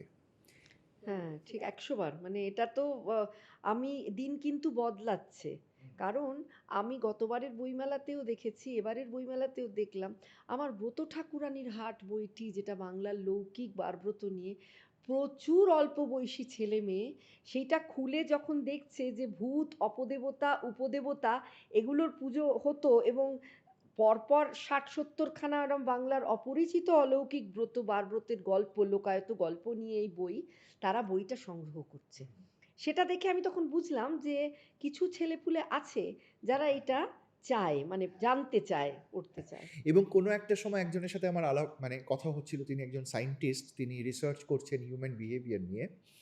তিনি আমাকে বলেছিলেন যে এই প্রজন্মটা, আমাদের তো 4টে যুগ, এখন আমরা কলিযুগে আছি, একদম। সত্যযুগ থেকে শুরু হয়েছিল, বলছে অ্যানাদার 100 ইয়ার্স আমরা কিন্তু এক যুগ পিছিয়ে যাব। হ্যাঁ, সেটাই। এবং সেই এক যুগ পিছিয়ে যাওয়াতে যেটা হবে সেটা হচ্ছে এই যে এত মিথ্যাচার, হ্যাঁ, এই যে দেখবেন, আপনি খুব খেয়াল করে দেখুন, লাস্ট 4-5 বছর কিন্তু অনেক মিথ্যাচারের অবসান চলছে, অনেক ধ্বংস, অনেক অনেক পুড়ে যাচ্ছে জিনিসপত্র, অনেক কিছু ঘটছে, এবং অনেক ধ্বংস হচ্ছে, because it's time for the rebirth. এবং সেখানে সেই জায়গাটাকে আমরা ফিরে যাওয়ার চেষ্টা করছি, যেখানে the only practice will be honesty, এটা ছাড়া কোনো প্র্যাকটিসই থাকবে না। কিন্তু সেখানেও আবার প্রশ্ন এসে যায় যে মহাভারত তো পুরোটা অনেস্টলি করা হলো না, সেই তো ১০০ বার, তাই না? হ্যাঁ। তো অনেস্টি ডিসঅনেস্টি সবটাই থাকবে, কিন্তু আমাদের কোথাও একটা গিয়ে বেছে নিতে হবে যে কতটুকু অনেস্টি আমার এবং আমার চারপাশের লোকজনকে শুধু উপকার বা উত্তরণের পথে নিয়ে যেতে পারে, বাকিটুকু ডিসঅনেস্টি না হয় থাকুক, একদম সেইভাবেই ভাবতে হবে। একদম তাই, একদম তাই। থ্যাংক ইউ ম্যাম, আপনাকে থ্যাংক ইউ টিটকার্স, তোমার এই পডকাস্ট চ্যানেলটি উত্তরোত্তর আরো শ্রীবৃদ্ধি হোক। খুব ভালো লাগলো আমারও আলোচনা করে, প্রাণ খোলা বেশ আলোচনা, মানে কথা তো বলা হয় না, না কথা বলা হয়। থ্যাংক ইউ বন্ধুরা, আজকে আমি কথা বললাম ইন্দিরা মুখোপাধ্যায়ের সাথে। খুব স্বল্প সময়ের আলাপ, কিন্তু কিছু মানুষ থাকেন তো যারা স্বল্প সময়ের আলাপেও মন ছুঁয়ে যান। আমার মাতৃতুল্য, কিন্তু আহ, অনেক শিখলাম আজকে। এবং যেটা সবথেকে বড় শিখলাম, যে একটা সময় তো আমি এই বয়সে পৌঁছবো, তখন কিভাবে নিজেকে ভালো রাখতে হয়, সেই হোমওয়ার্কটা কিভাবে করা যায় সেটা শিখছি এখন। তো এটাই আমাদের প্রাপ্তি, আমার প্রাপ্তি, এবং টিটকার্সের প্রত্যেক বন্ধুদেরকে বলি যে সেটাই বেছে নেওয়া উচিত যেটা তোমাকে ভালো রাখছে, তোমার হ্যাপি হরমোনগুলোকে সিক্রেটলি তোমার শরীরে ছড়িয়ে দিচ্ছে, যেখানে প্রত্যেক খারাপের মধ্যেও তুমি ওই ভালোটুকুকে খুঁজে নিয়ে বাঁচার চেষ্টা করবে, আরও পাঁচজনকে বাঁচানোর চেষ্টা করবে। সেই আলোটুকু খুঁজে পাওয়াটা খুব ইম্পর্টেন্ট। আজকে এইটুকুই।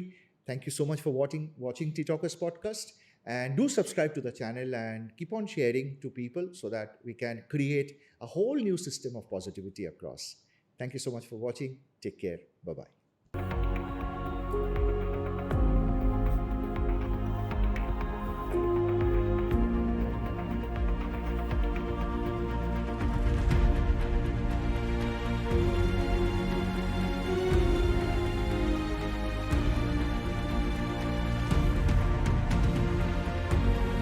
Very great voice. After Amitabh Bachchan, I think you rank quite well.